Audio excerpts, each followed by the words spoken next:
सुबह होती है, शाम होती है, ज़िंदगी यूं ही तमाम होती है। जी प्यारे बच्चों, कैसे हैं आप? मैं उम्मीद करता हूँ कि आप सब ठीक होंगे। So welcome to GS academy. आज की इस वीडियो में हम बात करेंगे आपसे इस चैप्टर के बहुत ही खूबसूरत और नफीस चैप्टर की, that is chapter number 5, cell cycle. Students, cell cycle क्या होता है? ये बहुत अच्छा क्वेश्चन है। जो सेल साइकिल है वो बेसिकली आप कह लें कि सेल का दोबारा पैदा होना है। सेल दोबारा पैदा होता है। अब सेल दोबारा कैसे पैदा होता है? Let me just give you an idea. Chapter number 3 में, बायोडाइवर्सिटी में, चैप्टर नंबर 3 में एक साइंसदान आपको वहाँ पर उन्होंने इंट्रोड्यूस करवाया, रुडोल्फ विर्चू। उसने एक कमेंट पास किया था। उसका कमेंट था ऑमिनस सेलुला ई सेलुला, यानी सेल सेल से ही पैदा होते हैं, यानी कि जो सेल है वो सेल और बना देते हैं। तो ये इसी को कहते हैं life cycle of a cell. तो आप सेल साइकिल को एक और चैप्टर को एक और नाम देना चाहें तो आप ये दे सकते हैं, life cycle of a cell. तो अब the big question comes in the mind of the students कि ये आखिर कैसे पॉसिबल है, आखिर सेल जो है वो कैसे अपनी लाइफ साइकिल पूरी करता है। तो स्टूडेंट्स, हमने इसको समझने के लिए कुछ टर्म्स का इस्तेमाल किया है, जैसे कि माइटोसिस, आपने क्लास 8 में भी पढ़ा था, और जैसे कि मियोसिस। अब ये दोनों जो टर्मिनोलॉजीज़ हैं, यही हम इस चैप्टर में समझने की भरपूर कोशिश करेंगे। ये जो माइटोसिस है ये क्या होती है और मियोसिस है ये क्या होती है, हम जानने की कोशिश करेंगे। इसके अलावा डेफिनेटली हम फिर कुछ बीमारियों की तरफ चले जाएंगे, एंड दैट इज एपोप्टोसिस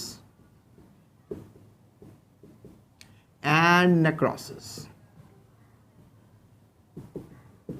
अब मैं स्टूडेंट्स आपको एक और चीज़ बताता चलूँ कि जो माइटोसिस है, मियोसिस है, नो डाउट ये सेल के डिवाइड करने के तरीके हैं। जैसे आपने पढ़ा कि हमारे पास एनिमल सेल होता है और प्लांट सेल होता है, तो मैं आपको स्टूडेंट्स इतना बताता चलूँ कि ये दोनों सेल्स हैं, ये डिवाइड करते हैं, ये 1 से 2 हो जाते हैं। So turn down their cells into 1 to 2 cells, ये भी 2 हो जाते हैं। लेकिन अब आप सोच रहे होंगे सर ये तो बड़ा सिंपल नहीं हो गया, आराम से आपने कर दिए, 1 से 2 हो गए सर, माइटोसिस होगी, गेम ओवर, चैप्टर ख़त्म। The answer is not like this. इसमें बेसिकली आप कह लें कि सेल जो है जब इसने डिवाइड करना होता है तो कुछ मरहलों से गुजरता है सेल। जिस तरह आपने जब कहीं आउट ऑफ कंट्री जाना है या घर से बाहर कहीं सफ़र पे जाना है तो आप पहले ब्रीफकेस तैयार करते हो, कपड़े वगैरह सेट करते हो, कुछ साबुन, कुछ टूथपेस्ट, कुछ आई डोंट नो खाने पीने का सामान, ये सब चीज़ें सेट करते हो, उसके बाद सफ़र स्टार्ट होता है ना। तो लिहाजा इसी तरह से सेल पहले तैयारी करता है, उसकी अपने अंदर you have read a lot of things कि सेल के अंदर काफ़ी कुछ होता है। सेल के अंदर there is a nucleus, there is a I don't know cytoplasm, there is mitochondria, ribosomes, ER, vacuoles, और इसके अंदर न्यूक्लियस है, न्यूक्लियस के अंदर DNA है, DNA के अंदर एक जो DNA जिस लिक्विड में है उसका नाम न्यूक्लियोप्लाज्म है। सो बहुत कुछ है सेल के अंदर, आई डोंट नो, बहुत कुछ है। इसे प्रोटोप्लाज्म कहते हैं। सेल के अंदर जो कुछ भी है, सेल मेम्ब्रेन से अंदर जो कुछ भी है सेल के अंदर, इसको प्रोटोप्लाज्म कहते हैं।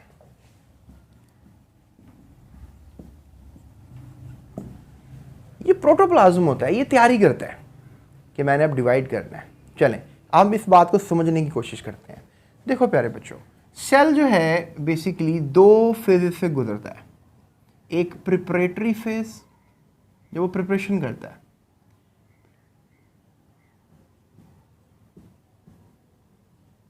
और दूसरा होता है डिवीजन फेज। तो ये जो प्रिपरेटरी फेज हैं, डिवीजन फेज हैं, इनको कैसे हम समझ सकते हैं? चले मैं आपको बड़ी एक इनक्रेडिबल सी बात बताने लगा हूँ, आप सुनेंगे तो आप हैरान हो जाएंगे ये बात सुन के। सेल, लेट्स से दैट हम इस वक्त हम इस सेल की बात कर लेते हैं। Let's don't really talk about any other cell, हम सिर्फ इसी सेल की बात करते हैं। ओके, ऐसे आपको जैसे पता है कि हमारी जो बॉडी होती है उसमें तकरीबन कितने सेल्स होते हैं?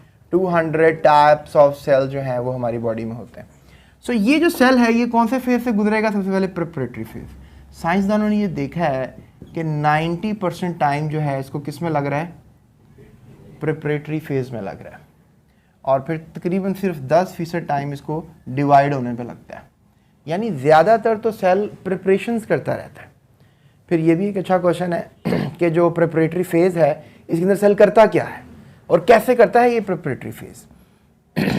तो इसकी मैं बात आप शेयर कर देता हूँ। तो स्टूडेंट्स ये जो प्रिपरेटरी फेज होता है इसको याद रखिएगा, हम इंटरफेज कहते हैं, जो कि 90% तक टाइम लेता है, that is known as interphase. और जो हमारे पास डिवीजन फेज होता है इसको हम क्या कहते हैं, माइटोटिक फेज। अब जो मैं आपको अगली बात बताने लगा हूं वो इससे भी अहम है, तो आपने मेरी बातें बड़ी ध्यान से सुननी है। So you can't go anywhere else. अगर आप इधर कहीं शोर में हैं और मेरी बातें सुन रहे हैं तो I just really want to request you कि आप थोड़ा सा ज़रा सुकून में हो जाएं, या आपके पास जब सुकून में टोटली टाइम हो मुझे सुनने का तब आप सुने, ताकि आपकी बातें याद रहें। देखें, मैंने कहा आपसे कि सेल की डिवीजन दो तरह की होती है, that is mitosis and meiosis. फिर सेल कुछ बीमारियों से गुजरता है जिसे हम एपोप्टोसिस और नेक्रोसिस कहते हैं। ये हमारे पास पूरा चैप्टर है, इसी के ऊपर हमने काम करना है। लेकिन मैंने आपसे बताया कि जो माइटोटिक फेज है इसमें जाने से पहले सेल प्रिपरेशंस करता है, इसे इंटरफेज कहते हैं। यानी इसके लिए मैंने आपको बताया कि अगर ये हमारे पास लाइन है तो इतना हिस्सा तो वो सिर्फ प्रिपरेशंस में गुजारता है, यानी 90% टाइम प्रिपरेशंस में गुजारता है। यानी कौन से फेज में गुजारता है, इंटरफेज में। और ये जो वक्त होता है ये गुजारता है किसमें, माइटोटिक फेज में। अब साइंसदानों ने इसको भी आसान कर दिया, हमें इन्होंने इंटरफेज के भी मरहले बनाकर दे दिए और जो माइटोटिक फेज है उसके भी मरहले बनाकर दे दिए। देखें स्टूडेंट्स, जो इंटरफेज है ये डिपेंड करता है कुछ इंटरमीडिएट स्टेप्स के अंदर। इंटरफेज में सबसे पहले जो है जिस फेज से सेल गुजरता है इसे हम कहते हैं G1 फेज, राइट। क्या कहते हैं हम इसे, G1 फेज। फिर चाहे तो सेल जो है वो चला जाए GO फेज में, that is called stationary phase. उसके बाद G1 फेज के बाद सेल चला जाता है S फेज में, और S फेज के बाद सेल चला जाता है G2 फेज में। यानी जो सेल है दैट इज बीइंग कुछ ना कुछ कर रहा है वो G1 फेज में, और फिर G1 फेज के जब मराहिल कंप्लीट हो जाते हैं तो वो कहाँ चला जाता है, S फेज में। अगर वो चाहे तो GO फेज में भी जा सकते हैं, इसके बारे में मैं आपको बताऊंगा।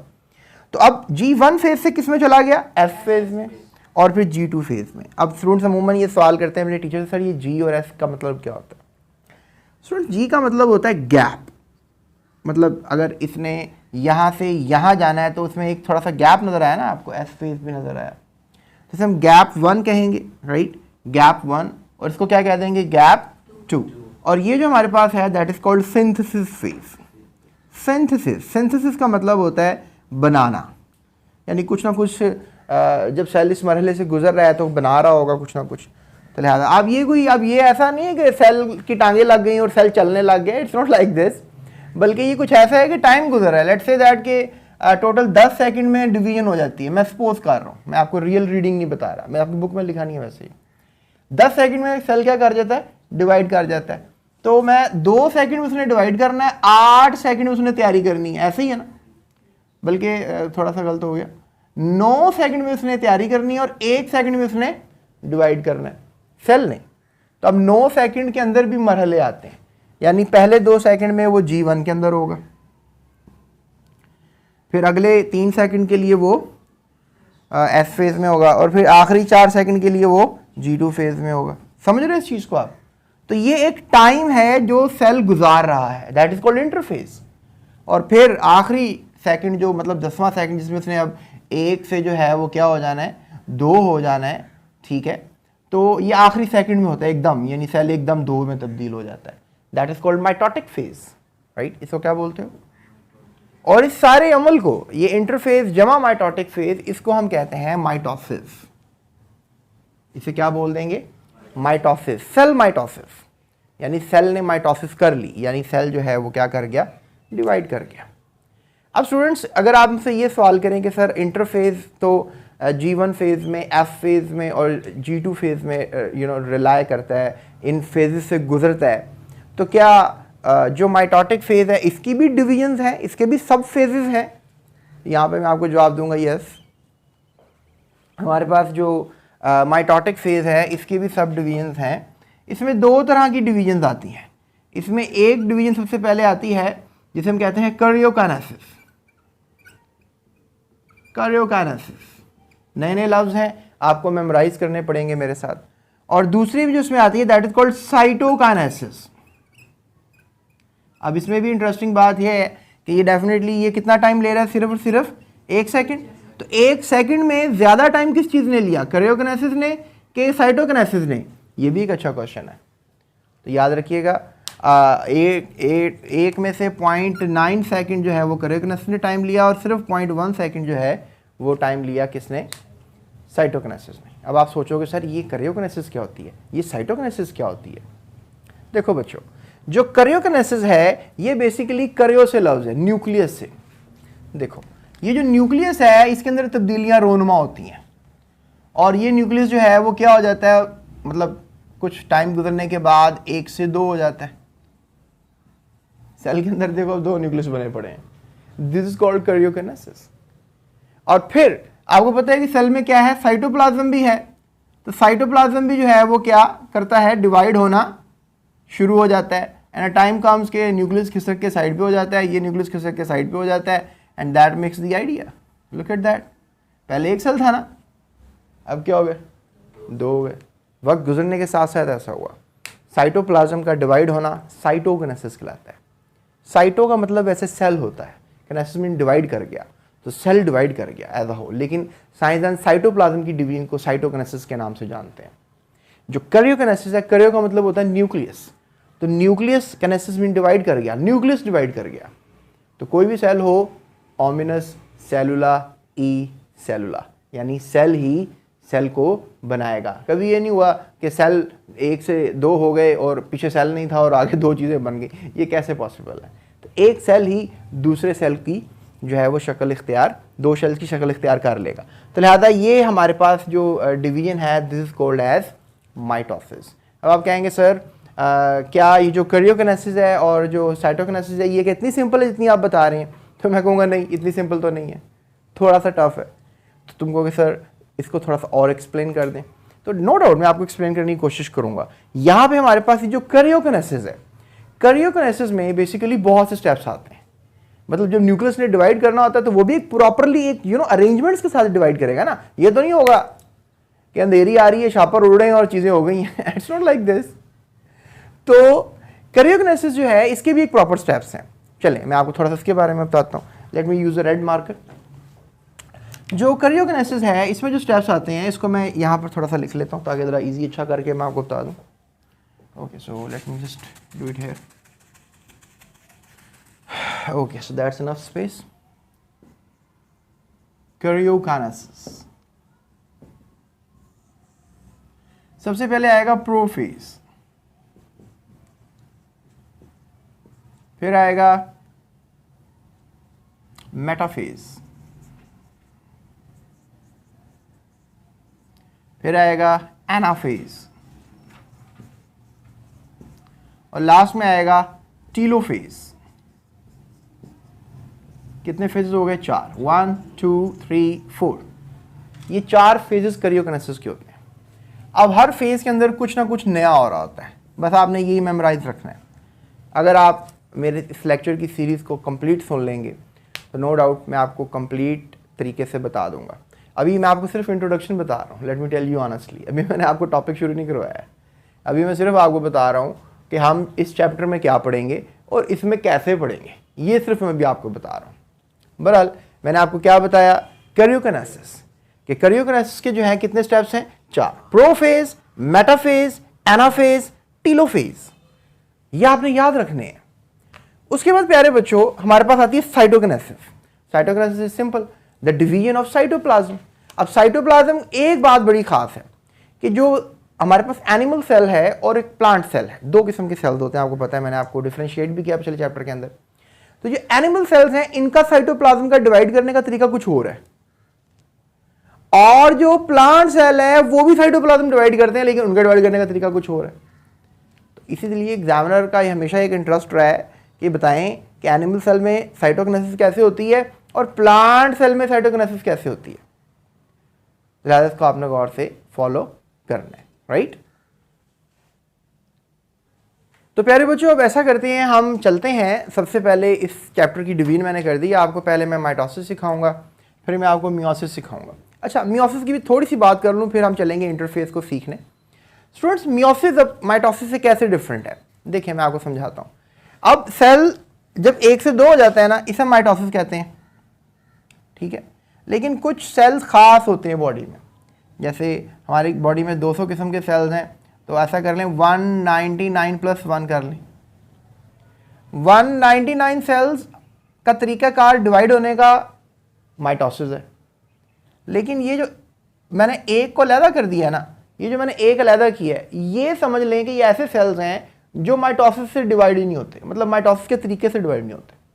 इनका एक अपना ही खास तरीका है और उसको क्या कहते हैं, मियोसिस। यानी क्या करेंगे, पहले 1 से 2 होंगे, फिर ये 2 से क्या हो जाएंगे, 4 हो जाएंगे, और इनका साइज श्रिंक होगा। ये एक बड़ी अच्छी चीज़ मैं आपको बता सकता हूँ कि साइज क्या करेगा इनका, श्रिंक, यानी छोटे हो जाएंगे। शुरू में जब इनकी लाइफ होगी बड़े सारे साइज के होते हों, लेकिन जब ये डिवाइड कर जाते हैं तो फिर ये नन्हे पुन्ने से पिद्दे पिद्दे से सेल्स बन जाते हैं, जिस तरह के मेल में स्पर्म्स और फीमेल में एग्स। तो यू कैन से दैट कि इन सेल्स को, इन एक जो अलहदा कर दिए मैंने 199 अलहदा कर दिए, हम सोमैटिक सेल्स कहते हैं। सोमैटिक यानी बॉडी के तमाम सेल्स, और एक जो मैंने अलहदा किया है उसे हम कहते हैं जर्म सेल्स, जर्म सेल। तो जर्म सेल हमेशा क्या करेगा, मियोसिस, और सोमैटिक सेल हमेशा क्या करेगा, ये बस आपने याद रखनी है। आपकी बॉडी में ज़्यादातर सोमैटिक सेल्स होते हैं, वो माइटोसिस ही करते हैं, लेकिन कुछ सेल्स जो हैं दे श्रिंक, और मियोसिस का मतलब भी श्रिंक होना ही है, लिटरल मायनों में लिया जाए, बल्कि उन्होंने लिखा भी है। और वॉल्टर फ्लेमिंग जैसे साइंसदान ने सबसे पहले मियोसिस हमें समझाई थी, बताई थी। और इसके अलावा अगर मैं आपसे नाम लूँ, सॉरी, माइटोसिस ने समझाई थी, और मियोसिस हमें समझाई थी सबसे पहले जो हमारे पास साइंसदान है, ऑस्कर हर्टविग ने। I was just confirming the name कि मैं आपको गलत ना बताऊं। सो ऑस्कर हर्टविग लिखा हुआ आपकी किताब में। ऑस्कर हर्टविग ने जो है क्या समझा दी, मियोसिस समझा दी, और माइटोसिस जो है वो समझा दी किसने, वॉल्टर फ्लेमिंग ने। तो लिहाजा इनकी रिसर्च पेपर्स को पढ़ेंगे, स्टडी करेंगे, इनके स्टेप्स को, इनके सवालों को यहाँ से निकालेंगे। तो अभी मैंने आपको बहुत सी इन्फॉर्मेशन दी है ना, होप कि आपने इसको फॉलो किया होगा। सो अब हम चलते हैं आपके चैप्टर के इंट्रोडक्शन से निकल कर चैप्टर की तरफ, और अब मैं आपको बताऊँगा कि कैसे करेंगे हम इसको, इस चैप्टर को। सबसे पहले सेल साइकिल में हम चलेंगे इंटरफेस को करने के लिए, इंटरफेस करेंगे, उसके बाद फिर हम करेंगे माइटोटिक फेज, राइट। सो इंटरफेस के कौन कौन से स्टेप्स हैं, उसमें क्या क्या होता है, इसकी हम बात करते हैं। अगर आपको याद हो इंटरफेस किस में जाता है, G1 फेज में, S फेज में और G2 फेज में, और साथ कभी कभी सेल G1 फेज से निकलकर GO फेज में भी चले जाते हैं। सो लेट्स टॉक। तो पहले बच्चों, अगर सेल ने डिवाइड करना है तो आपको याद है कि अगर सेल ने 1 से 2 होना है तो फिर इसको कुछ मरहलों से गुजरना पड़ेगा, जिसे हमने नाम दिया इंटरफेस और माइटोटिक फेज। इंटरफेस जो है ये कंप्राइज करता है G1 फेज, S फेज और G2 फेज। G1 फेज से कभी कभी सेल GO फेज में भी जाता है और GO फेज से वापस आ जाता है S फेज के अंदर। तो अभी हमारी जो डिस्कशन है वो इस मेथडोलॉजी को लेकर है। माइटोटिक फेज में क्या होता है, माइटोटिक फेज में सेल डिवाइड कर जाता है। ये जो फेज़ है ये इसी का फेज़ है जो कि 90% तक टाइम लेता है, और ये फेज़ जो है कह लें माइटोटिक फेज़, ये सारा फेज़ है, यानी कि सेल का डिवाइड होना। तो माइटोटिक फेज़ में क्या है इंपॉर्टेंट, कैरियोकाइनेसिस, और उसके बाद कैरियोकाइनेसिस हो जाने के बाद क्या होती है, साइटोकाइनेसिस। और जो कैरियोकाइनेसिस है ये कंप्राइज करती है किस पर, प्रोफेज पर, मेटाफेज पर, एनाफेज पर, और लास्ट में टीलोफेज पर। तो अगर ये तीनों फेजेस आपको याद हैं तो फिर समझ लें कि आप अच्छे तरीके से चारों फेजेस हैं या तो कैरियोकाइनेसिस कर लेंगे यानी माइटोसिस कर लेंगे। तो बेसिकली ये है माइटोसिस जो भी हम पढ़ने जा रहे हैं। तो इंशाल्लाह इसको डिटेल में पढ़ते हैं। तो इंटरफेस के ऊपर बात कर लेते हैं।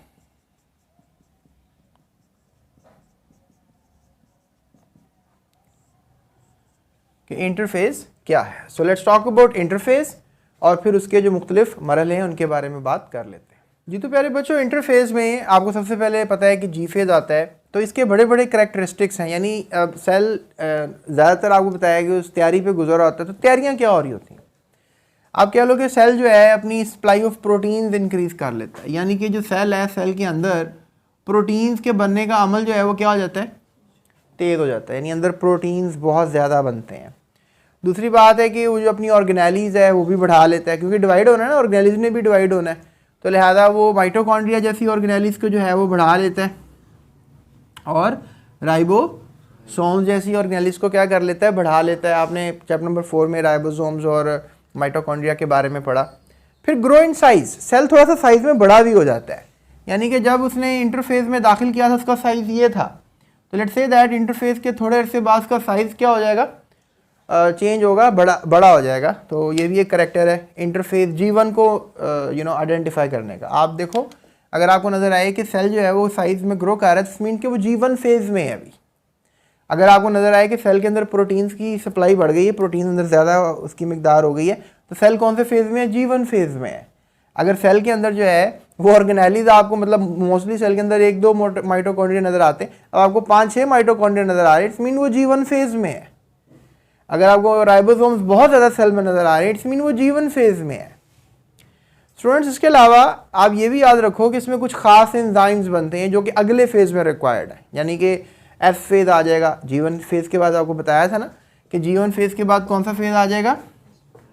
एफ फेज़ आ जाएगा। G1 फेज़ के बाद एफ फेज़ आ जाएगा। तो एफ फेज़ जब आएगा तो उसके लिए definitely we need use some duplication of chromosomes के लिए कुछ एंजाइम्स चाहिए, यानी क्रोमोसोम जो न्यूक्लियस के अंदर क्रोमोसोम्स होते हैं उनको डबल करना होता है। लेट्स से दैट कि यहाँ पे क्रोमोसोम्स जो हैं वो 23 हैं, तो अभी ये G1 फेज़ में है और अब ये सेल गुजर रहा है एफ फेज़ में से। अब क्रोमोसोम्स क्या कर देने हैं? डबल कर देनी है। तो एफ फेज़ में सेल जा रहा है, अब कितने हो गए क्रोमोसोम्स?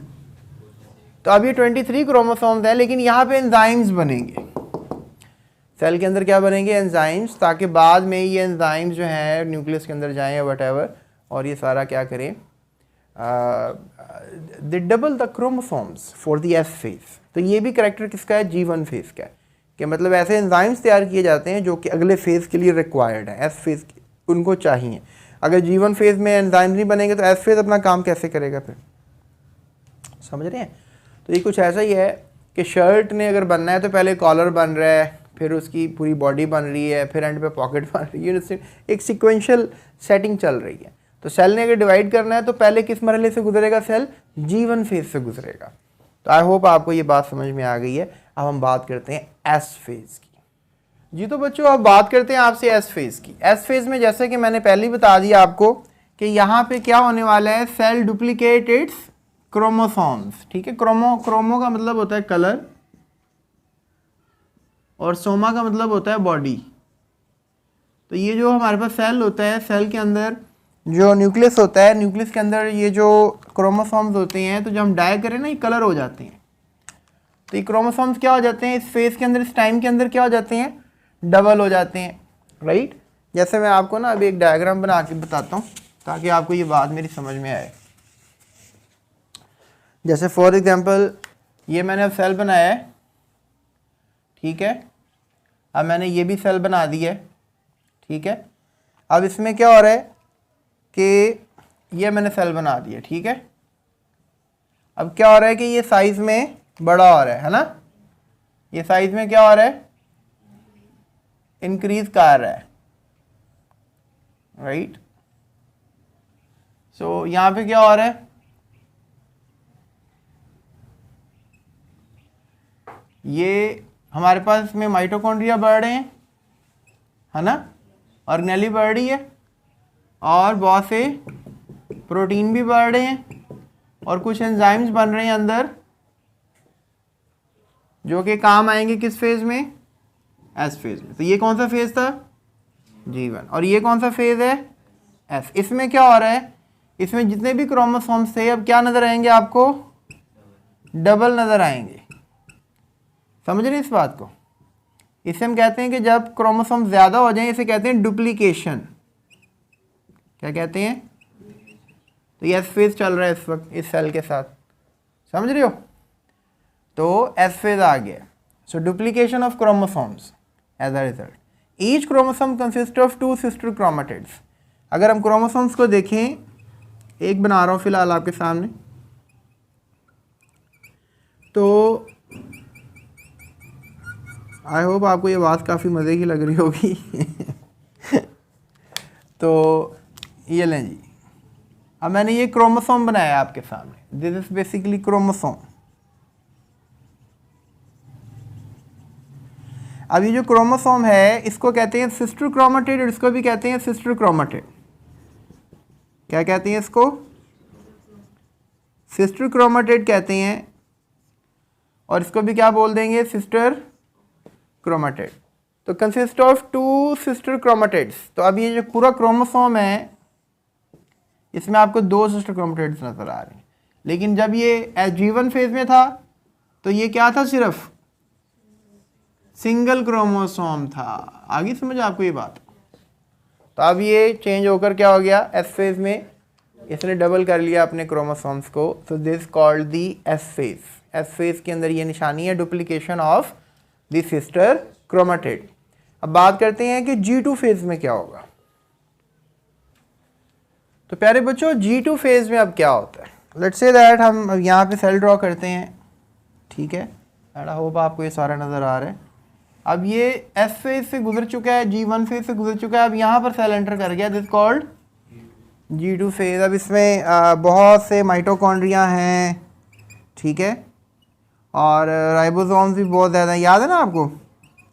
और इसमें क्रोमोसोम्स डुप्लीकेट हो चुके हैं, बहुत से प्रोटीन बन चुके हैं, साइज़ भी इसका क्या हो चुका हुआ है? ग्रो हो चुका हुआ है। तो ये सारा सीन हो चुका हुआ है। अब आ गया G2 फेज। अब इसमें क्या होगा? G2 फेज के अंदर क्या सीन होने वाला है? Cell prepare proteins that are essential for mitosis. यानी अब बेसिकली G2 फेज के बाद सेल ने एंटर करना है एक और फेज में, that is called M phase, ठीक है, that is called M phase. M phase क्या है? M फेज बेसिकली कह लें माइटोटिक फेज है। माइटोटिक फेज क्या होता है? माइटोटिक फेज को बेसिकली कहते हैं माइटोसिस करना। यानी सेल ने बेसिकली सही मायनों में अब क्या करना है? डिवाइड करना है। जैसे जैसे ये सेल है ना, अब सेल ने बेसिकली क्या करना है? सेल ने 1 से 2 हो जाना है। कुछ अरसे बाद सेल क्या करेगा? ये एक सेल है, लेट्स से दैट ये एक सेल है, और अब माइटोटिक फेज में क्या करेगा? 1 से 2 हो जाएगा, है ना? लेकिन इतना आसान नहीं है 1 से 2 होना, ये भी मैं समझाऊंगा। माइटोटिक फेज की डिटेल मौजूद है, वो नहीं भी मैं आपको बता रहा, लेकिन मैं ये बता रहा हूँ कि G2 फेज ने सेल को भेज देना है, किस में? माइटोटिक फेज में भेज देना है। ये सारे इस दौरानिये में जो टाइम लगा है, ये कितना टाइम लगा है? 90%। कौन सा फेज चला है? ये इंटरफेज चला है ये, यानी सेल में ये जो सब तब्दीलियां रोनुमा हुई हैं, ये सब इंटरफेज कहलाती हैं। तो प्यारे बच्चों, अब इसमें क्या चेंजिंग आएंगी? G2 फेज में क्या होगा? तो वो साइंसदान ये बताते हैं कि G2 फेज में होगा फॉर द प्रोटीन सिंथेसिस होगा, प्रोटीन बनाए जाएंगे इसमें, यानी और प्रोटीन। अभी लेट्स से दैट ये मैं ब्लैक प्रोटीन्स बना रहा हूँ, है ना? क्या बना रहा हूँ मैं? ये ब्लैक प्रोटीन्स काम आएंगे बाद में। इसके अंदर चाहिए स्पिंडल फाइबर्स के बनाने के लिए प्रोटीन्स, ठीक है। अब आप कहोगे सर ये स्पिंडल फाइबर्स क्या होते हैं? तो ये मैं आपको अब आगे माइटोटिक फेज में समझा पाऊंगा, ठीक है, कि स्पिंडल फाइबर्स क्यों बनते हैं, क्या होते हैं। तो ये प्रोटीन इसका बरल कब बना है? G2 फेज में। ये आपको बोर्ड में MCQ भी आएगा कि स्पिंडल फाइबर का प्रोटीन कब बनता है, तो G2 फेज में बनता है। But the story is not ended. आपको याद है मैंने आपसे कहा था कि G1 फेज के बाद सेल जो है ये भी काम करता है कि वो चला जाता है उसमें GO फेज में, ठीक है। तो अभी सेल को मैंने GO फेज में भी आपको बताना है कि चला जाता है तो क्या होता है। तो GO फेज से निकल कर दोबारा किधर आ जाता है? वो S फेज में आ जाता है। तो कुछ सेल्स ऐसे हैं जो ये काम करते हैं, उनके बारे में बात कर लेते हैं। सो बहरहाल G2 फेज क्या है, मैंने आपको बता दिया कि इसमें प्रोटीन बनेगा स्पिंडल फाइबर बनाने के लिए, और फिर ये सेल चला जाएगा G2 फेज से निकलकर M फेज में, यानी कि माइटोटिक फेज में। तो लेट्स टॉक अबाउट कि GO फेज में क्या होता है, जो कि G1 फेज के बाद सेल अगर जाना चाहे तो GO फेज में जा सकता है। इसका क्या सीन चल रहा है, मतलब GO फेज में सेल क्यों चला गया? देखें, G1 फेज से सेल जो है वो एंटर करेगा GO फेज के अंदर, ठीक है। लेट्स से दैट कि हम चलें ये सेल को समझ लेते हैं कि ये सेल जो है किस में चला गया? GO phase. अब सेल ने यहाँ से यहाँ जाना था, यहाँ से डेफिनेटली इसने एंटर करना है किधर? फॉर कह लें G2 फेज। तो अब ये यहाँ से G1 फेज से किधर आ गया? इधर आ गया। Let's say that it comes over here, GO phase. और फिर जीओ फेज से अगर दोबारा निकलना है सेल ने तो वो दोबारा किधर एंटर करेगा, एस फेज में एंटर करेगा। तो साइंस जो है स्टेट ऑफ क्यूसेंस होती है, यानी क्यूसेंस मीन खामोशी, सेल खामोश हो जाते हैं, थोड़ी देर के लिए रुक जाते हैं, थोड़ी देर के लिए सब्र करते हैं। जैसे आप गाड़ी में जा रहे हैं, तेज तराज बस में जा रहे हैं और बस एकदम रुक जाए और थोड़ी देर के लिए सब्र करे, ठहर जाए, सफ़र को रोक दे और फिर दोबारा अगर दिल चाहे तो सफ़र शुरू कर दे। अच्छा, बॉडी में मैंने आपको बताया था कि 200 किस्म के सेल्स होते हैं, याद है आपको ये बात? बॉडी में 200 किस्म के सेल्स होते हैं। अब सारे सेल्स की खासियत जो है वो एक जैसी नहीं है। बायोलॉजी में हम कैरेक्टर्स ही पढ़ते हैं, अब सेल्स के कैरेक्टर्स भी पढ़ रहे हैं। जैसे फॉर एग्जांपल अगर हम मल्टी सेलुलर यूकैरियोट्स को देखें, ऐसे जानदार जिनका प्रॉपर न्यूक्लियस होता है, तो हमने देखा है कि वो जियो फेज में एंटर करते हैं। कहाँ से? जीवन फेज में, आपकी किताब में लिखा हुआ है। और वो डिवाइड करना क्या कर देते हैं? बंद कर देते हैं, क्योंकि डेफिनेटली जब वो G2 फेज में जाएंगे तो आगे माइटोटिक, जब तो डिवाइड करना पड़ेगा उन्हें, या वो जब S फेज में एंटर कर गए तब भी डिवाइड करना पड़ेगा, क्रोमोसोम्स भी डबल हो रहे हैं, या फिर आगे G2 फेज में चले गए, आपको पता है वो प्रोटीन तैयार हो गए, स्पिंडल फाइबर बनाने वाले हैं, फिर तो उनको डिवाइड करना पड़ेगा ना प्यारे बच्चों। तो लिहाजा वो ना अपने क्रोमोसोम डबल करेंगे, ना अपने वो प्रोटीन बनाएंगे स्पिंडल फाइबर वाले, वो बल्कि रुक जाएंगे। यहाँ पे सेल का साइज बढ़ गया है लेकिन सेल रुक गया, उसके बाद ग्रोथ उसने रोक दी, उसने ना अपने एस फेज में एंट्री की है, ना उसने G2 फेज में एंट्री की। कहाँ एंट्री कर ली उसने? जियो फेज में, रुक गया है। That is called G O phase, state of quiescence. तो जो सेल्स मतलब अब ये भी आपके लिए एक अच्छी इंफॉर्मेशन है कि some cells remain in G O phase for indefinite time. कुछ सेल्स चले ही जाते हैं, सारी जिंदगी जियो फेज में रहते हैं। They are called basically the neurons. उन सेल्स को आप न्यूरॉन्स कहते हैं। और अगर आप कह लें कुछ सेल्स जो हैं वो थोड़े से वक्त के लिए जाते हैं, सेमी परमानेंट टाइम के लिए जाते हैं, मतलब जाते हैं फिर निकल जाते हैं, दोबारा चले जाते हैं इस फेज में। They are called the hepatic cells, the renal cells, liver के सेल्स, जिगर के सेल्स, किडनी के सेल्स।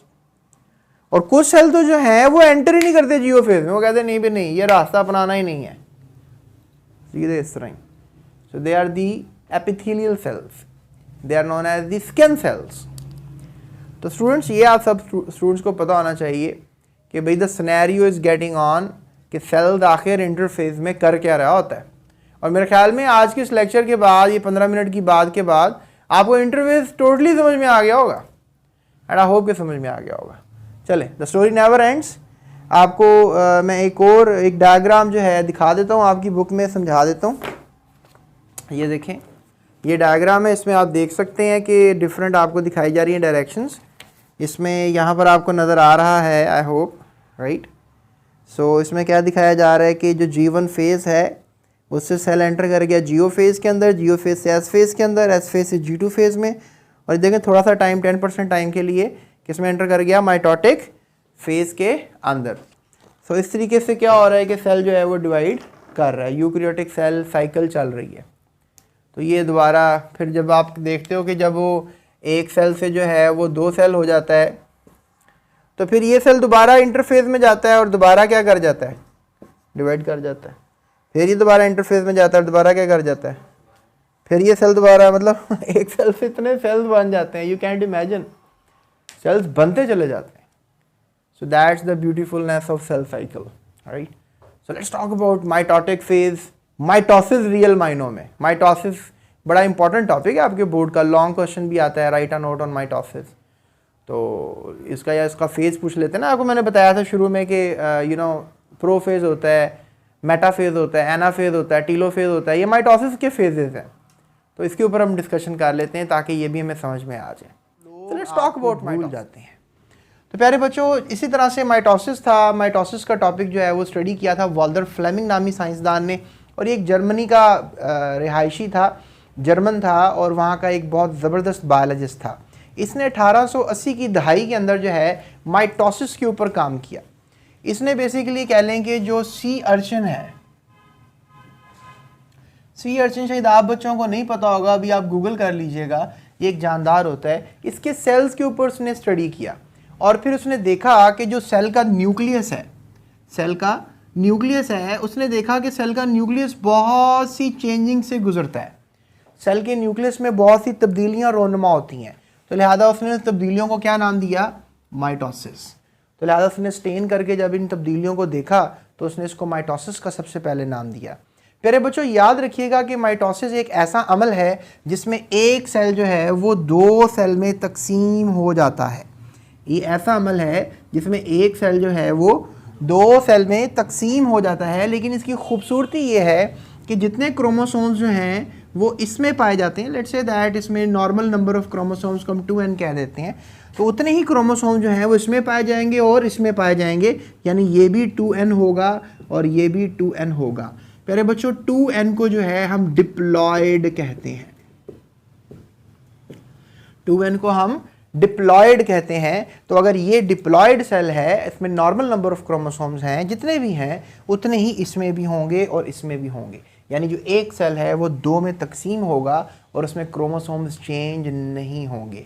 प्यारे बच्चों एक बात आपने और याद रखनी है कि जैसे कि आपको ये नज़र आ रहा है कि सेल जो है वो डिवाइड कर रहा है और उसमें दो सेल्स बनते जा रहे हैं, तो ये जो अमूमन सेल्स होते हैं इन सेल्स को हम कहेंगे यूकैरियोटिक सेल्स, यानी ये ऐसे सेल्स होंगे जिनमें न्यूक्लियस प्रोमिनेंट नज़र आता होगा, जिनमें न्यूक्लियस जो है वो प्रॉपर होगा। लेकिन इस तरह के और भी सेल्स होते हैं जिनमें न्यूक्लियस प्रोमिनेंट नहीं होता, उनको हम कहते हैं प्रोकैरियोटिक सेल। अब वो भी क्या होता है कि एक बैक्टीरिया होता है और वो बैक्टीरिया 1 से 2 हो जाता है, एक बैक्टीरिया 1 से 2 हो जाता है, क्या इसको भी माइटोसिस कहा जाएगा? तो इसका जवाब जो है ये गलत रहेगा, क्योंकि इसको माइटोसिस नहीं कहेंगे, इसको हम नाम देंगे बाइनरी फिजन, इसको हम नाम देंगे बाइनरी फिजन। इसको बाइनरी फिजन का नाम इसलिए दिया जाएगा क्योंकि इसमें एक जो सेल है वो दो में इसी सेल की तरह डिवाइड होता हुआ नजर आ रहा है। ये माइटोसिस की तरह का ही अमल होता है, लेकिन ये माइटोसिस नहीं कहलाया जा सकता, इसलिए इसको बाइनरी फिजन का नाम दिया जाएगा। प्यारे बच्चों एक बात मैं आपसे और शेयर करूंगा यहाँ पे कि हमारे जिस्म में बहुत से डिफरेंट लेवल्स के सेल्स होते हैं, उनको हम कहते हैं सोमैटिक सेल्स। जैसे कि मैंने आपको कहा कि हमारे जिस्म में 200 किस्म के सेल्स होते हैं, जिनमें से एक किस्म के सेल जो हैं वो जार्म सेल्स कहलाते हैं और बाकी 199 जो हैं वो कहलाते हैं सोमैटिक सेल्स। सोमैटिक सेल्स आपके जिस्म के सेल्स होते हैं, जैसे आपके रेड ब्लड सेल, जैसे आपके पेट के सेल्स, जैसे आपके ब्रेन के सेल्स, आई डोंट नो, आपके जिस्म में जितने भी सेल्स हैं सब सोमैटिक सेल्स कहलाते हैं। लेकिन मेल फीमेल में एक अलग हिस्से होते हैं जिनको हम टेस्टिस और ओवरीज कहते हैं, ना सिर्फ बल्कि जानदारों में, बल्कि हम इनको फूलों में, पौधों में भी देखा है। तो लिहाजा वो जो ख़ास किस्म के सेल्स हैं जो कि टेस्टिस में होते हैं या ओवरीज में होते हैं फीमेल्स की, उनको कहते हैं जर्म सेल्स। तो लिहाजा उन जर्म सेल्स को आप सोमैटिक सेल्स नहीं कह सकते। अब आप पूछेंगे सर ऐसा क्यों है? उनको हम जर्म सेल्स कहते हैं, इनको हम सोमैटिक सेल्स कहते हैं, उनको हम जर्म सेल्स को सोमैटिक सेल्स नहीं कह सकते। क्यों नहीं कह सकते? उसके पीछे एक बुनियादी वजह है, और वो वजह ये है कि जिस तरह सोमैटिक सेल्स 1 से 2 हो जाते हैं, तो जर्म सेल्स के डिवाइड करने का तरीका ज़रा सा डिफरेंट होता है। उनके डिवाइड करने के अमल को आप माइटोसिस नहीं कह सकते, यानी जर्म सेल जब डिवाइड करते हैं उनको भी आप माइटोसिस का नाम नहीं दे सकते, उसको मियोसिस का नाम दिया जाता है। तो लिहाजा ये माइटोसिस और मियोसिस, इसमें क्या फ़र्क है, यही हमारा ये चैप्टर है जिसका नाम सेल साइकिल है। तो प्यारे बच्चों अभी तो मैंने आपको इंट्रो दे दिया माइटोसिस का, अब मैं थोड़ी डिटेल में आता हूँ और मैं आपसे बात करता हूँ कि अगर माइटोसिस होती है तो वो कौन कौन से फेजेस हैं जिनसे सेल को गुजरना पड़ता है। तो प्यारे बच्चों अगर आप बात करेंगे फेजेस ऑफ माइटोसिस की, तो मैं सबसे पहले नाम लूँगा कैरियोकिनेसिस का, फिर नाम लूँगा साइटोकिनेसिस का। और कैरियोकिनेसिस जो है उसमें प्रोफेज, मेटाफेज, एनाफेज और टीलोफेज आते हैं, तो लिहाजा इनके ऊपर मैं आपसे बात करूँगा। तो लिहाजा चलें बात करते हैं फेजेस ऑफ माइटोसिस की। जी तो प्यारे बच्चों अगर फेजेस ऑफ माइटोसिस की बात करें तो माइटोसिस हर वक्त होती रहती है, माइटोसिस कभी भी रुकती नहीं है। और इसके अलावा ये रेगुलेटेड है। रेगुलेटेड का मतलब भी ये है कि ये रेगुलेट करती है बॉडी को। अगर आप जिंदा हैं तो माइटोसिस हो रही है, और अगर खुदा ना खास्ता आपकी डेथ हो गई है तो माइटोसिस रुक गई है। तो लिहाजा माइटोसिस सेल डिवीजन एक ऐसा अमल है जिसमें आप कह लें कि आपकी बॉडी का हर सेल हर वक्त डिवाइड करता रहता है। प्यारे बच्चों याद रखिएगा, अगर डिवीजन ऑफ न्यूक्लियस हो रही है, किसकी डिवीजन हो रही है? न्यूक्लियस की, तो इसको हम नाम देंगे कैरियोकाइनेसिस। कैरियोकाइनेसिस, ये दो लफ्ज हैं। Cairo means nucleus, kinesis mean divide होना, न्यूक्लियस का डिवाइड होना। तो डिवीजन ऑफ न्यूक्लियस को बोलेंगे कैरियोकाइनेसिस। प्यारे बच्चों अगर हो रही है division of cytoplasm, division of cytoplasm, तो डिवीजन ऑफ साइटोप्लाज्म को नाम देंगे cytokinesis. Cyto mean cell, kinesis mean divide होना। तो आप साइटो को साइटोप्लाज्म भी समझ सकते हैं। यानी कि इसका मतलब ये हुआ कि जो सेल का न्यूक्लियस है ये पहले डिवाइड होगा, और फिर सेल का जो साइटोप्लाज्म है, ये जब न्यूक्लियस डिवाइड हो गया तो फिर ये साइटोप्लाज्म भी जो है क्या होगा? डिवाइड होगा। Are you getting my point? समझ में आ रही है आपको ये बात? तो लिहाजा पहले सेल के न्यूक्लियस के डिवाइड करने को क्या बोलोगे? कैरियोकाइनेसिस। और फिर ये जो सेल का साइटोप्लाज्म है ये डिवाइड होगा, इसके डिवाइड होने को बोलोगे साइटोकाइनेसिस। तो लिहाजा ये दोनों बातें आपने याद रखनी है। तो लिहाजा अगर आप मुझसे ये बात करें कि सर अच्छा चलें बात करते हैं डिटेल में कैरियोकाइनेसिस की, तो लेट्स टॉक अबाउट इट। हम बात करते हैं कि कैरियोकाइनेसिस की क्या डिटेल है। तो प्यारे बच्चों कैरियोकाइनेसिस की अगर आप बात करें मुझसे कि sir let's talk about karyokinesis in detail, तो कैरियोकाइनेसिस इन डिटेल की बात करें तो कैरियोकाइनेसिस डिपेंड करती है बहुत से फेजेस पर। आगे इसकी भी टाइप्स हैं, जैसे प्रोफेज, जैसे कि मेटाफेज, जैसे कि एनाफेज, जैसे कि टीलोफेज। अब आपने ये कितने फेजेस हो गए? 4 फेजेस। ये आपने 4 फेजेस मेमोराइज रखने हैं, क्योंकि ये 4 फेजेस से न्यूक्लियस गुजरेगा। अगर हमारे पास ये सेल का न्यूक्लियस है तो हमें इसमें 4 किस्म की तब्दीलियां रोनुमा होती हुई नजर आएंगी। यानी आप इस न्यूक्लियस के अंदर 4 किस्म की तब्दीलियां जो हैं वो चेक करेंगे। लेट्स से दैट प्रोफेज, तो प्रोफेज में जो न्यूक्लियस है थोड़ा सा बड़ा हो जाएगा। Let's say that metaphase, metaphase के अंदर जो न्यूक्लियस है उसके जो क्रोमोसोम्स है सारे सेंटर में आके फौजियों की तरह अलाइंड हो जाएंगे। Let's say that anaphase, anaphase के अंदर जो सेल है, सेल के जो क्रोमोसोम्स हैं वो कुछ ऐसे आपको नजर आएंगे जैसे धक्का मार के इनको कोई धागे लेके जा रहे हैं। क्रोमोसोम्स को धक्का मार के कोई धागे जो हैं वो लेके जा रहे हैं। सो दैट इज एनाफेज। और लास्ट में आपको क्या नजर आएगा कि जो न्यूक्लियस है वो आपको थोड़ा सा डिवाइड होता हुआ नजर आएगा, और at the really end of the day आपको 2 न्यूक्लियस नजर आएंगे डिवाइड होकर कंप्लीट। सो इसको भी और इसको भी नाम दिया जाएगा टीलोफेज का। तो लिहाजा ये हुआ कि जो न्यूक्लियस के अंदर तब्दीलियां आपको नजर आएंगी इसको हम नाम देंगे किसका? कैरियोकाइनेसिस का। कैरियोकाइनेसिस मैंने आपको बताया था that is the division of the nucleus. तो लिहाजा इस तरीके से आपको ये 4 फेजेस नजर आएंगे। चलें अभी इतना शॉर्ट नहीं है इस बात को करना, लिहाजा थोड़ा डिटेल में चलते हैं। Let's talk about prophase. जी तो प्यारे बच्चों चले प्रोफेज की बात करते हैं। आपने जैसे कि देखा है कि प्रोफेज जो है वो कैसा एक सिचुएशन है सेल का। लेट्स से दैट कि हमारे पास एक सेल है, इसमें अभी आपको जो डीएनए नज़र आएगा वो बेसिकली एक खुले हुए धागों की तरह नज़र आएगा। सेल के अंदर जो आपको डीएनए नज़र आएगा वो ओपन स्ट्रक्चर नज़र आएगा। उसको आप कह सकते हैं कि ये क्या होगा? Open structure. तो इस ओपन स्ट्रक्चर को डीएनए के नाम दिया जाएगा क्रोमाटिन। क्या नाम दिया जाएगा? एक form which is known as chromatin. तो लिहाजा अब होगा क्या कि जो क्रोमाटिन है, मतलब प्रोफेज के ऑनसेट पे, प्रोफेज के शुरू हो जाने पे ये जो क्रोमाटिन है ये आप कह लो कि एक प्रॉपर शक्ल लेगा। अभी मैं सारी सेल जो बनाऊंगा प्रोफेज की बनाऊंगा, तो लिहाजा आप कह लो कि क्रोमोसोम की शक्ल ले लेगा। ये क्रोमाटिन जो है ये एक प्रॉपर स्ट्रक्चर बन जाएंगे। किसकी शक्ल ले लेंगे? क्रोमोसोम्स की। प्यारे बच्चों एक बात याद रखिएगा, ये क्रोमोसोम्स जो बनेंगे टोटल 23 बनेंगे। आपको याद होगा कि क्रोमाटिन डुप्लीकेट हो गया था इंटरफेज में एस फेज के अंदर, यानी एस फेज के अंदर जो है हमारे पास जो क्रोमाटिन है वो क्या बन गया था, क्रोमोसोम बन गया था। तो लिहाजा जो क्रोमोसोम है वो कितने होंगे, 23 होंगे, और क्रोमाटिन क्या बन चुका हुआ है, क्रोमोसोम बन चुका हुआ है। एक आपने ये बात याद रखनी है। दूसरी बात आपने ये याद रखनी है कि इनकी डिटेल यानी कि हाउ क्रोमोसोम इज स्ट्रक्चर्ड, ये कैसे स्ट्रक्चर्ड बन जाता है। प्यारे बच्चों याद रखो कि मैं अगर क्रोमोसोम की डिटेल की आपसे बात करूं तो ये जो हमारे पास क्रोमोसोम है बेसिकली ये इसके दो सिस्टर क्रोमेटिड्स हैं जो इस वक्त मैंने दो ड्रॉ किए हैं। So this is known as one sister chromatid, ठीक है, इसको आप क्या बोलोगे, सिस्टर क्रोमेटिड, और ये कहलाएगा सेकंड सिस्टर क्रोमेटिड। और हमारे पास ये सेंटर में जो है एक प्रोटीन होगा, ये जो मैं ब्लू सा बना रहा हूँ, that is a very complex protein, इसको आप कह लो कि ये कॉम्प्लेक्स प्रोटीन होगा, ठीक है, जो यहाँ पर आके अटैच होगा, that is called as kinetochore, kinetochore protein, इसको आप कैनेटोकोर प्रोटीन का नाम दोगे।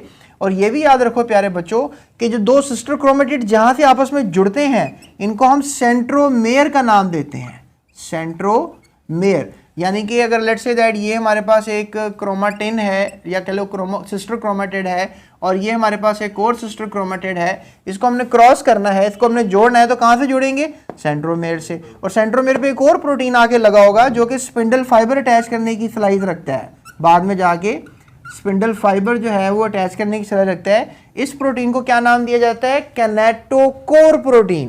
तो लिहाजा ये आपने बात याद रखनी है। यानी कहना मैं सिंपली ये चाह रहा हूं कि पहले ऑनसेट ऑफ प्रोफेज में यानी करियोकिनेसिस के पहले मरहले में क्या होगा कि क्रोमाटिन जो है वो क्रोमोसोम की शक्ल इख्तियार कर लेगा। और क्रोमोसोम का मैं एक स्ट्रक्चर आपको बता रहा हूं कि जिसमें उसका सेंट्रोमेयर होता है, उसके सिस्टर क्रोमेटिड्स होते हैं और सेंटर में एक प्रोटीन लगा होता है, उसको हम कहते हैं कैनेटोकोर प्रोटीन। और ये कैनेटोकोर प्रोटीन का क्या काम होता है कि ये स्पिंडल फाइबर्स आएंगे स्टूडेंट्स न्यूक्लियस के अंदर, और स्पिंडल फाइबर्स को अटैच करने का काम कौन करेगा, ये हमारे पास कैनेटोकोर प्रोटीन करेगा। यानी कैनेटोकोर प्रोटीन जो है वो स्पिंडल्स को अटैच करने का काम करेगा। तो आपने ये बात याद। प्यारे बच्चों बात कर रहे थे आपसे कि प्रो फेज में क्या क्या चीज़ें हो रही हैं। उम्मीद करता हूँ कि अभी मेरे छोटे से पिछले क्लिप में आपने जान लिया कि आखिर प्रो फेज में क्या हो रहा है।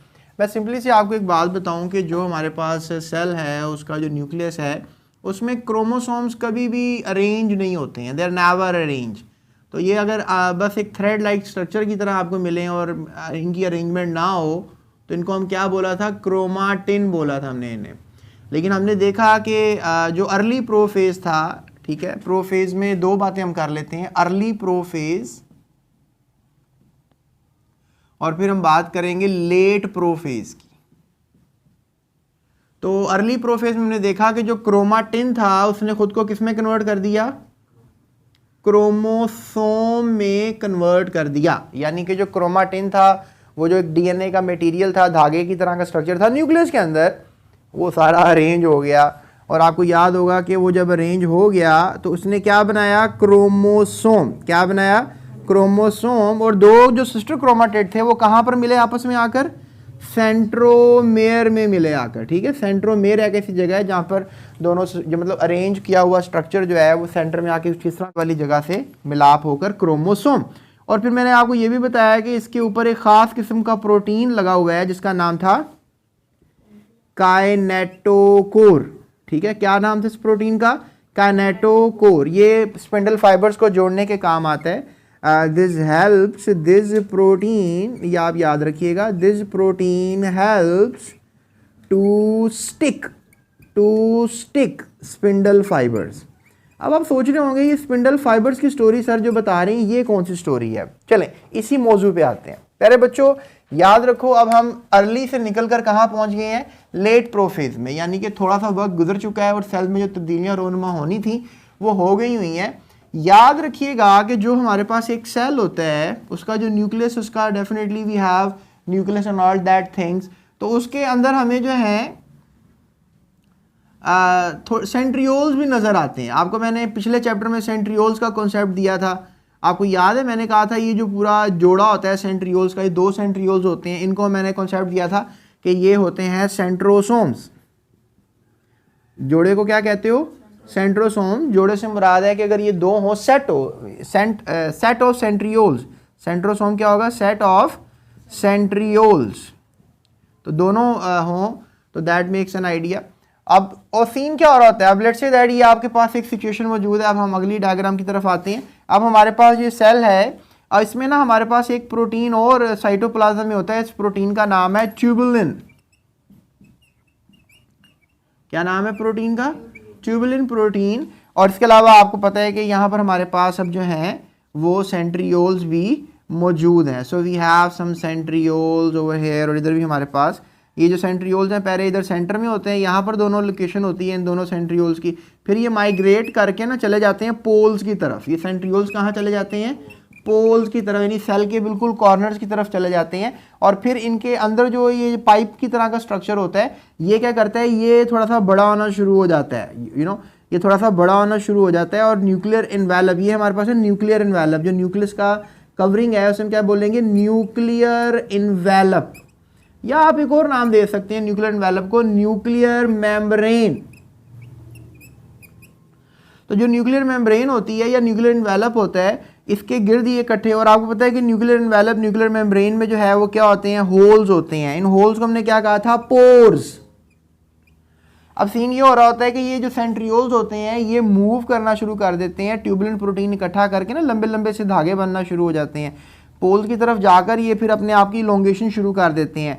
और फिर आपको पता है कि लेट्स से दैट कि ये सेंट्रियोल का जो प्रोटीन का एसोसिएशन, ट्यूबुलिन प्रोटीन और सेंट्रियोल का जो एक थ्रेड है वो आपस में मिलकर बड़े होते जा रहे हैं और किधर आगे चिपक जाएंगे? कैनेटोकोर प्रोटीन को चिपक जाएंगे अंदर, क्योंकि आपको पता है कि सारे जो क्रोमोसोम हैं वो सारे के सारे क्या हो गए हुए हैं? अरेंज हो गए हुए हैं। सारे के सारे क्रोमोसोम अरेंज हो गए हुए हैं और उनके अंदर मौजूद है कैनेटोकोर प्रोटीन। सेंट्रोमेयर वाली जगह पे क्या मौजूद है? कैनेटोकोर प्रोटीन मौजूद है। और ये सारे के सारे स्पिंडल फाइबर जाके पोर में से गुजरते हुए किधर लगेंगे? जाके कैनेटोकोर के ऊपर जाके लगेंगे। तो ये स्पिंडल फाइबर की स्टोरी है प्यारे बच्चों। इस तरह से क्या होगा कि जो हमारे पास सेंट्रियोल्स हैं वो पहले इधर थे, इस लोकेशन पे थे, वो किधर चले गए? पोल्स की तरफ चले गए। So they move towards the poles. और फिर ये जो स्पिंडल फाइबर्स थे ये बनना शुरू हो गए, जो कि न्यूक्लियर इन्वेलप के जो सुराख हैं उसमें से गुजरते हुए क्रोमोसोम्स के जो कैनेटोकोर प्रोटीन है वहाँ पे जाके चिपक रहे हैं। उसके बाद प्यारे बच्चों याद रखना, ये जो स्पिंडल फाइबर्स हैं ये जब अटैच हो जाएंगे और अपना काम तकरीबन कंप्लीट कर चुके होंगे तो हम इसको कहेंगे माइटोटिक स्पिंडल्स। क्या बोल देंगे अब इनको? माइटोटिक स्पिंडल्स, क्योंकि इन्होंने ही करानी है माइटोसिस। अगर ये स्पिंडल्स ना हो, आपको याद है कि जो ट्यूबुलिन प्रोटीन है ये कहाँ पर बन रहा था? माइटोटिक स्पिंडल्स के लिए ये बन रहा था G2 फेज के अंदर। आपको याद होगा G2 फेज एक ऐसा फेज था इंटरफेज के अंदर जहाँ पर ये माइटोटिक प्रोटीन्स डेवलप हो रहे थे फॉर दी डिवीजन के लिए, माइटोसिस करने के लिए या करियोकिनेसिस करने के लिए। तो आप बस ये याद रखो कि ट्यूबुलिन प्रोटीन जो हैं वो हेल्प करते हैं किसको? सेंट्रियोल्स को हेल्प करते हैं ताकि उनके स्पिंडल फाइबर्स बन सकें। क्या बन सके? Mitotic spindles. अगला जो सीन होगा वो क्या होगा प्यारे बच्चों? याद रखो हर न्यूक्लियस के अंदर जो है क्या मौजूद है? एक न्यूक्लियोलस मौजूद है। क्या मौजूद है? न्यूक्लियोलस मौजूद है। और न्यूक्लियोलस की खासियत प्यारे बच्चों ये है कि ये राइबोसोमल आरएनए बनाने के काम आता है। बहरहाल अभी मैं इसकी एक्सप्लेनेशन पे नहीं जा रहा, मैं आपको ये बताना चाह रहा हूँ कि जो न्यूक्लियोलस है ये टूटना शुरू हो जाएगा। जो न्यूक्लियोलस है वो डिसइंटीग्रेट होना शुरू हो जाएगा। इस टूटने को क्या बोलोगे? डिसइंटीग्रेट। क्या बोलोगे इसको? डिसइंटीग्रेट। तो ये न्यूक्लियोलस टूटना शुरू हो जाएगा। और इसके अलावा ये एनवेलप है ये भी बिखरना शुरू हो जाएगा, टूटना शुरू हो जाएगा। और आप देखो क्या सीन हो रहा है यहाँ पे। सो ये कौन सा फेज चल रहा है? और हमने अर्ली प्रोफेज में देखा कि प्रॉपरली क्रोमोसोम्स बन रहे थे, और हमने आखिर में जाके देखा कि यहाँ पर सीन हो रहा है कोई स्पिंडल फाइबर्स वगैरह और क्रोमोसोम्स वगैरह के साथ ये अटैच हो रहे हैं। ये लेट प्रोफेज में हो रहा है। तो the story is never ended. आगे क्या होगा मैं आपको बताता हूँ। तो प्यारे बच्चों अब देखो मैं आपको एक और चीज़ जो शेयर करना चाह रहा हूँ वो ये है कि अब आगे क्या होगा, मतलब what the hell next is.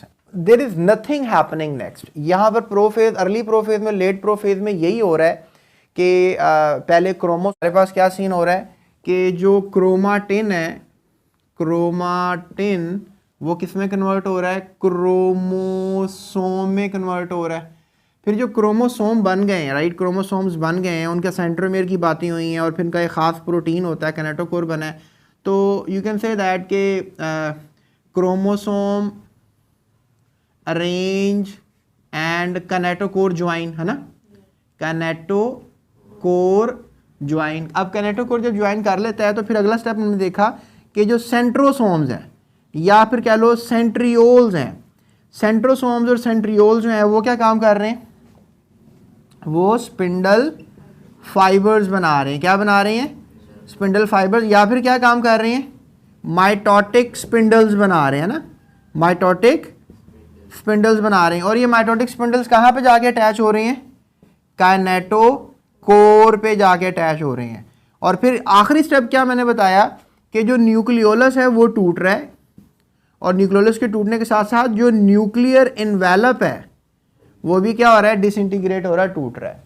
तो क्रोमाटिन का क्रोमोसोम बनना, क्रोमोसोम का कैनेटोकोर अटैच करना, कैनेटोकोर का अटैच करने के बाद सेंट्रियोल्स का सीन ऑन होना, सेंट्रियोल स्पिंडल फाइबर्स वगैरह और माइटोटिक स्पिंडल्स वगैरह का बन जाना, फिर इनका अटैच होना कैनेटोकोर क्रोमोसोम के साथ जाके, कहाँ से गुजर कर, वो न्यूक्लियर पोर में से गुजर कर स्पिंडल फाइबर जाएंगे। मतलब एक पूरा प्लेइंग गेम है। और फिर जो न्यूक्लियोलस है और न्यूक्लियर मैला उनका टूटना फूटना शुरू हो जाना, न्यूक्लियस की तबाही मिट जाना। एक सवाल बोर्ड में बड़ा इंपॉर्टेंट आता है, वो ये आता है कि आखिर आप जो बैक्टीरिया है उसकी डिवीजन को माइटोसिस क्यों नहीं कहते। देखें मैं आपको समझाता हूँ, यहीं से मैं आपको बात को पिक करके वो बात बताता हूँ। अब देखें, पहली तो बात अगर मैं बैक्टीरिया की बात करूँ ना, तो बैक्टीरिया जो है उसका तो प्रॉपर न्यूक्लियस नहीं होता, डीएनए ऐसे होता है। अल्लाह के बंदो, जब उसका प्रॉपर न्यूक्लियस ही नहीं है तो फिर कहाँ की माइटोसिस। देखो, न्यूक्लियर इन्वेलप का टूटना, न्यूक्लियोलस का गायब होना, यही है ना प्रोफेजेस। प्रोफेज के अंदर ये सीन चल रहा है ना। अब तुम मुझे ये बताओ, न्यूक्लियर इन्वेलप है, नहीं है। क्या न्यूक्लियोलस है, नहीं है। क्या इसकी जो हमारे पास जो क्रोमोसोम्स की अरेंजमेंट है या वटएवर जो इसका जो डीएनए मटेरियल है बैक्टीरिया का, क्या इसकी वो सीक्वेंशियल चीज़ें मौजूद हैं जो हम सोच रहे हैं, नहीं है। तो फिर इसकी डिवीजन को माइटोसिस कैसे कहूँ मैं। जो निशानियां हैं माइटोसिस की वो तो इसके अंदर हो नहीं रही। सो आप ये कह सकते हो कि जो prokaryotes do not have proper nucleus and do not form spindles during division. ये स्पिंडल्स नहीं बनाते हैं, स्पिंडल्स नहीं बनते ना यहाँ पे। जब स्पिंडल्स ही नहीं बनते हैं, लुक एट दैट, ये भी कितनी बड़ी निशानी है, स्पिंडल फाइबर्स का बनना, माइटोटिक स्पिंडल्स का बनना। अब माइटोटिक स्पिंडल्स यहाँ बन रहे हैं, नहीं बन रहे। तो जब स्पिंडल्स नहीं बन रहे, न्यूक्लियस डिसइंटीग्रेट नहीं हो रहा, न्यूक्लियोलस गायब भी नहीं हो रहा, स्पिंडल्स क्रोमोसोम पे आके अटैच नहीं हो रहे, खुद ही डीएनए जो है वो अलग हो जा रहा है, तो that makes the idea of binary fission. इसकी डिवीजन को फिर नाम क्या दोगे, बाइनरी फिजन का नाम दोगे, माइटोसिस का नाम नहीं दोगे। ठीक है, बाइनरी फिजन का नाम दोगे। तो ये बस आपने ये बात याद रखनी है। चले मैं अगली बात आपसे और शेयर करता हूं। अब साइंसदानों को एक और मसला पैदा हुआ। आपको मैं अभी जो बात बताने लगा हूं आपको कि सर ये तो हमने बात सोची नहीं। ये आखिरी पैराग्राफ की बात है कि हमारे पास अगर एक सेल है ना, लेट्स से दैट वो एनिमल सेल नहीं है, वो एक प्लांट सेल है। अब प्लांट सेल में तो न्यूक्लियस साइड पे होता है, वैक्यूल सेंटर्ड होता है। ये भी बात तो सोचने वाली है ना प्यारे बच्चों, कि जो न्यूक्लियस है वो साइड पे लगा हुआ है, किसकी वजह से, वैक्यूल की वजह से। वैक्यूल ने सेंट्रल जगह घेरी हुई है, इसके अंदर वेस्ट भी इकट्ठा हो गया हुआ है, इसके अंदर फूड भी इकट्ठा है प्लांट सेल की जिंदगी को गुजारने के लिए। अब जब एनिमल सेल है उसके अंदर जो है सेंट्रियोल्स थे, और उन्होंने तो माइग्रेट किया था ना पोल्स की तरफ, और फिर वहां से उन्होंने क्या क्रिएट कर दिए थे, स्पिंडल्स क्रिएट कर दिए थे। किससे मिलकर, ट्यूबुलिन से मिलकर। ट्यूबुलिन प्रोटीन ऑलरेडी साइटोप्लाज्म में था ना, तो वहां तो स्पिंडल्स बने और फिर अंदर न्यूक्लियोपोर से अंदर गए और जाके अटैच कर गए क्रोमोसोम्स के ऊपर। यहां पर कैसे होगा सब। तो प्यारे बच्चों, मैं आपको पहले ये बात बताऊं, इसका अगर प्रोफेज आता है, यानी अब इसमें डेफिनेटली ये भी एक यूकैरियोटिक सेल है। याद रखो, एनिमल अगर यूकैरियोटिक सेल है तो प्लांट भी जो है एक यूकैरियोटिक सेल है। प्लांट क्यों यूकैरियोटिक सेल है? क्योंकि इसका भी प्रॉपर न्यूक्लियस होता है। जब इसका प्रॉपर न्यूक्लियस है, इसका भी प्रॉपर न्यूक्लियस है, तो ये भी यूकैरियोटिक सेल है और ये भी यूकैरियोटिक सेल है। और जब ये यूकैरियोटिक सेल है तो फिर इसकी जो डिवीजन है वो क्या कहलाएगी? माइटोसिस कहलाएगी। और इसकी डिवीजन भी क्या कहलाएगी? माइटोसिस। इसकी तो मैंने समझा दी एनिमल सेल की। Let's talk about plant cell. तो पहले प्रोफेज के अंदर, मैंने आपको याद है ना, प्रोफेज 2 फेज में मैंने डिवाइड कर दिया, अर्ली प्रोफेज और लेट प्रोफेज। चलो, अर्ली प्रोफेज में प्लांट के अंदर क्या होगा? सबसे पहले ये इसका जो वैक्यूल है ये तबाह होगा, यानी पहली निशानी प्रोफेज की ये है कि इसका वैक्यूल गायब हो जाएगा, डिसइंटीग्रेट हो जाएगा, टूट फूट का शिकार हो जाएगा। अब इसमें तो वैक्यूल छोटे छोटे से होते हैं, अगर वो तबाह हो रहे हैं, डिसइंटीग्रेट हो रहे हैं, हमें पता भी नहीं चल रहा, क्योंकि हम सारी गेम किसकी देख रहे हैं? न्यूक्लियस के अंदर चेंजिंग्स की देख रहे हैं। तो इसके अंदर ऐसा नहीं होगा। इसके अंदर शुरू में क्या होगा? सबसे पहले वैक्यूल ने टूटना फूटना है, डिसइंटीग्रेट होना है, राइट। उसके बाद क्या होना है? ये न्यूक्लियस कहां पर आ जाएगा? सेंटर में आ जाएगा। अच्छा, मैं आपको एक और मजे की बात बताता हूं। इसमें तो आपको सेंट्रियोल्स नजर आ रहे हैं, क्या बोला था हमने इसको? सेंट्रोसोम्स। इसमें तो हमें सेंट्रोसोम्स नजर आ रहे हैं, लेकिन प्यारे बच्चों इसमें तो सेंट्रोसोम होते ही नहीं है।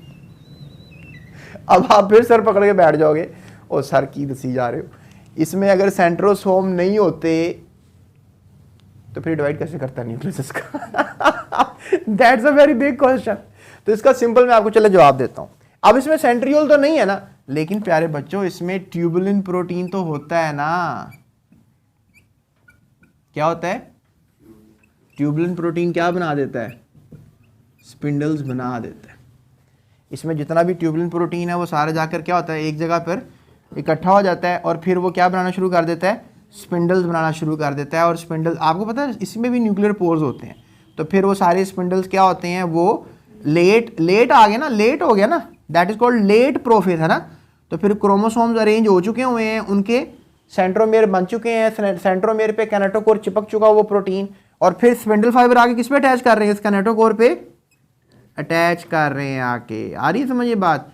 और अब ये लेट प्रोफेज है। अब ये हम किसकी बात कर रहे हैं वो देखिए। इसमें सेंट्रोसोम नहीं होते, इट्स डन, लेकिन इसमें ट्यूबुलिन प्रोटीन होता है जो कि इसके अंदर भी होता है। इसमें नो डाउट सेंट्रोसोम एक किरदार अदा करते हैं डिवीजन का, नो डाउट, लेकिन यहां पे ट्यूबुलिन प्रोटीन ही स्पिंडल फाइबर बना देते हैं, यहां सेंट्रोसोम की जरूरत ही नहीं पड़ती। अब ये बड़ा जैंगो किस्म का क्वेश्चन है कि आखिर इनमें सेंट्रोसोम होते क्यों नहीं है। तो आपने इसका मुझे कमेंट में एक प्रॉपर जवाब देना है अगर आपके पास है, राइट। आपने मुझे बताना है कि आखिर प्लांट सेल्स में सेंट्रोसोम्स या सेंट्रियोल्स क्यों नहीं होते हैं, राइट। तो ये हो गया हमारा डन, क्या? प्रोफेज। ये हमने क्या पढ़ लिया? प्रोफेज।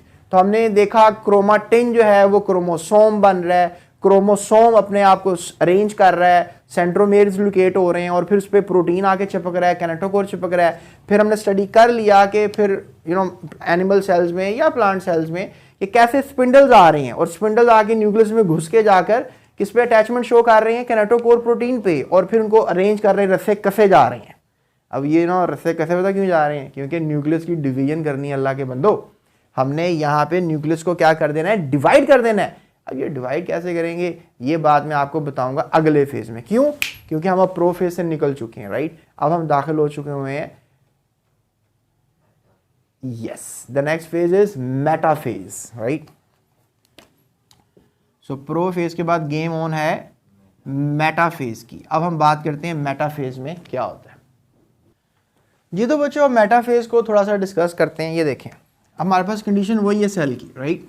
अब हमारे पास अब बेसिकली सेल जो है आपको पता है डिसइंटीग्रेटेड फॉर्म में है ना न्यूक्लियस, और न्यूक्लियोलस जो है वो क्या हो चुका हुआ है? गायब हो चुका हुआ है।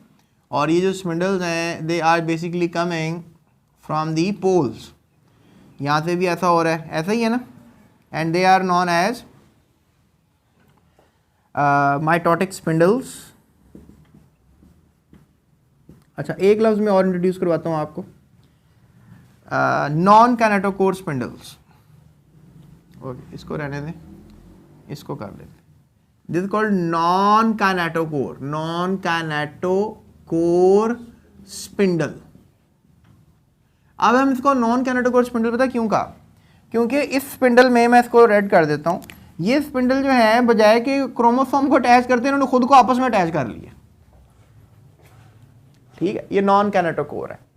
और जो क्रोमोसोम्स को अटैच कर चुके हुए हैं दे आर, मैं इसको थोड़ा सा ब्लू कर लेता हूँ कैनेटोकोर प्रोटीन को। तो यहाँ से भी ये कैनेटोकोर स्पिंडल है ना, इसका मैं ब्लैक से करता हूँ ना। और यहाँ पर भी जो है कह लें कि जो क्रोमोसोम है और ये हमारे पास क्या है कैनेटोकोर है, और ये हमारे पास क्या है स्पिंडल अटैच हो गया इसके साथ। समझ रहे हैं? एक चीज़ आप और नोटिस कीजिएगा कि ये जो हमारे पास न्यूक्लियस है ना, अब सारे क्रोमोसोम जो हैं वो सेंटर्ड हो जाएंगे। सारे क्रोमोसोम्स क्या हो जाएंगे? सेंटर्ड हो जाएंगे। और ये सारे के सारे मैं अब रेड कर रहा हूँ इसकी वजह से, कैनेटोकोर प्रोटीन की वजह से, और ये ब्लू लाइनें मैं चलें स्पिंडल्स की शो कर देता हूँ। समझ रहे हैं इस चीज़ को आप? अब अगर आपको सेल के अंदर ये वाला फेज नज़र आता है, अगर आपको सेल के अंदर ये वाला फेज नज़र आता है तो इस फेज को कहते हैं मेटाफेज, क्योंकि क्रोमोसोम सेंटर्ड हो चुके हुए हैं। और कुछ आपको पता है ना नॉन कैनेटोकोर स्पिंडल्स भी हैं, अभी बताया ना। अच्छा, ये भी एक अच्छा क्वेश्चन है कि ये जो नॉन कैनेटोकोर स्पिंडल्स हैं ये क्यों पैदा हुए हैं? सेल की शेप को बरकरार रखने के लिए। ये मेरी बात याद रखिएगा। अब कुछ स्पिंडल ने तो खिंचाव पैदा करना है ना, क्रोमोसोम को धकेलना है, तो सेल की शेप तो कोई डींगी मुच्छी हो जाए, it will be a kind of shape जिसमें अजीब सा वो कोई डबखड़बी सी शेप बन जाए सेल की। तो सेल ने अपनी शेप को भी क्या रखना है? बरकरार रखना है। तो फिर नॉन कैनेटोकोर स्पिंडल शेप बरकरार रखने में मतलब कोई देखो ना मसला हो गया, क्रोमोसोम्स कम ज़्यादा आगे पीछे हो गए तो बड़ा मसला हो जाता है। क्रोमोसोम्स को आधा आधा आधा इधर चले जाना है, आधा उधर चले जाना है। ये मेरी बात याद रखनी है। आधे क्रोमोसोम्स जो है वो लेफ्ट साइड पे चले जाएंगे, आधे राइट साइड पे जाएंगे, या आधे आधे जाने चाहिए। अगर ऐसा नहीं होगा तो बड़ा मसला हो जाएगा। ये मसला क्या होगा ये मैं आपको बाद में बीमारियों के बारे में बताऊंगा। तो दैट इज कॉल्ड मेटाफेज। और ये जो आपको सेंटर में इक्वेटर है, ये जगह क्या है? इक्वेटर है, तो हम इसे कहेंगे मेटाफेज प्लेट। क्या कहेंगे? मेटाफेज प्लेट कहेंगे। और इस मेटाफेज प्लेट को हम समझने की कोशिश कर रहे हैं कि क्रोमोसोम पहले सारे अंदर बिखरे हुए थे, अरेंज हुए, क्रोमाटिन से क्रोमोसोम हुए, क्रोमोसोम से अरेंज हुए, अब देखो सारे सेंटर में आगे फौजियों की तरह खड़े हो गए। सो this is called the metaphase plate and this is called the metaphase. अब सेल गुजर रहा है एक दौर में से, उस दौर का नाम है मेटाफेज। प्रोफेज से निकलकर किस में आ गया? मेटाफेज में आ गया। तो ज़्यादा ये मेटाफेज में आपने याद रखना है, इक्वेटर की बात याद रखनी है, और नॉन कैनेटोकोर स्पिंडल्स के बारे में याद रखना है। इन्हें हम बोलेंगे कैनेटोकोर फाइबर्स, और कुछ आपस में मिल जाएंगे तो they are known as the non kinetochore fibres. ठीक है? और इसके अलावा ये बातें आपने इसमें मेजर याद रखनी है। ठीक है? चलें अब चलते हैं अगले फेज की तरफ, और अब हम मेटाफेज से जंप करेंगे अगले फेज की तरफ, that is known as anaphase. तो प्यारे बच्चों अब एनाफेज आ गया हुआ है। अब ध्यान करें इस बात पर जो मैं आपको सिखाने लगा हूं। अब मैं एक ही क्रोमोसोम बनाता हूं, ठीक है? सेंट्रोमेयर भी बन गया इसका ऑटोमेटिकली, और ये मैंने क्या बना दिया? इसका न्यूक्लियस बना दिया। ठीक है? सो यहाँ से जो है क्या लें अटैच हो गया है, आकर क्या अटैच हो गया है? Spindle fibre. अब सेंटर्ड भी हो गया, मेटाफेज भी आया हुआ है। अब पता क्या सीन होने वाला है? नेक्स्ट ये सीन होने वाला है कि ये जो स्पिंडल फाइबर आया है ना, इसने पुल करना है, यानी इस क्रोमोसोम को खींच लेना है इसने, इस क्रोमोसोम को। ये जो एक क्रोमोसोम है इसको सिस्टर क्रोमेटिड कहोगे, इसको भी क्या कहोगे? Sister chromatid. तो लिहाजा ये सिस्टर क्रोमेटिड लैदा होते नजर आएंगे आपको। ये देखो,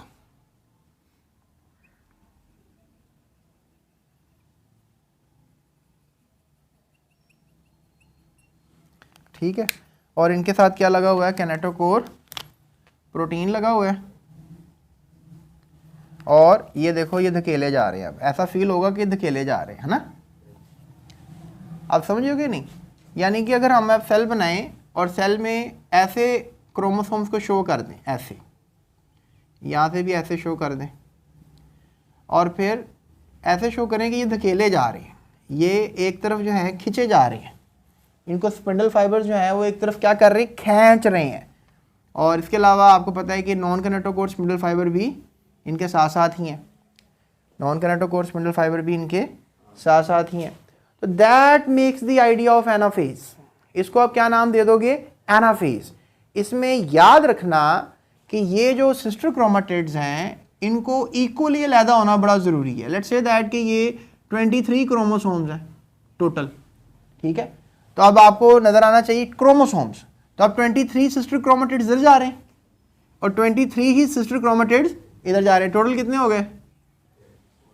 पहले क्रोमोसोम्स 23 थे, अब यहाँ पे 46 जो है आपको नज़र आ रहा है और एनाफेज हो रहा है और इस वक्त क्रोमोसोम्स अलहदा किए जा रहे हैं।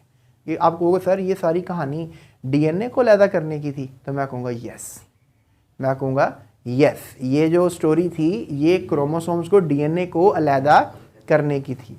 So that makes the beautifulness of this process. इसको हम जो है नाम देंगे the story of anaphase, right. तो एनाफेज हो गया। अब एनाफेज के बाद जो है नेक्स्ट हमें जो नजर आएगा which is last but not least the telophase. जी तो प्यारे बच्चों, अब हमारे पास टीलोफेज आ गया। टीलोफेज में मैंने आपको एक बात बतानी है जो आपने याद रखनी है। अब ये हमारे पास आ गया टीलोफेज, राइट। अब इसमें क्या हो रहा है कि जो क्रोमोसोम्स हैं वो हो गए हैं अलहदा, ठीक है। ये क्रोमोसोम्स जो हैं वो क्या हो गए हैं? अलहदा हो गए हैं। ये क्रोमोसोम सब के सब जो हैं वो अलहदा हो गए हैं। Look at that. एक तो ये चीज़ आपको नज़र आएगी, दूसरी नज़र आएगी इसमें ये चीज़ कि जो क्रोमोसोम्स जब अलहदा हो गए हैं तो इनके गिर्द रिवर्स ऑफ प्रोफेज आएगा। आपको याद है वहाँ पे न्यूक्लियर इन्वेलप जो है वो क्या हुआ था? टूटा था। यहाँ पर आपको क्या नज़र आएगा? न्यूक्लियर इन्वेलप प्रॉपर बन रहा है।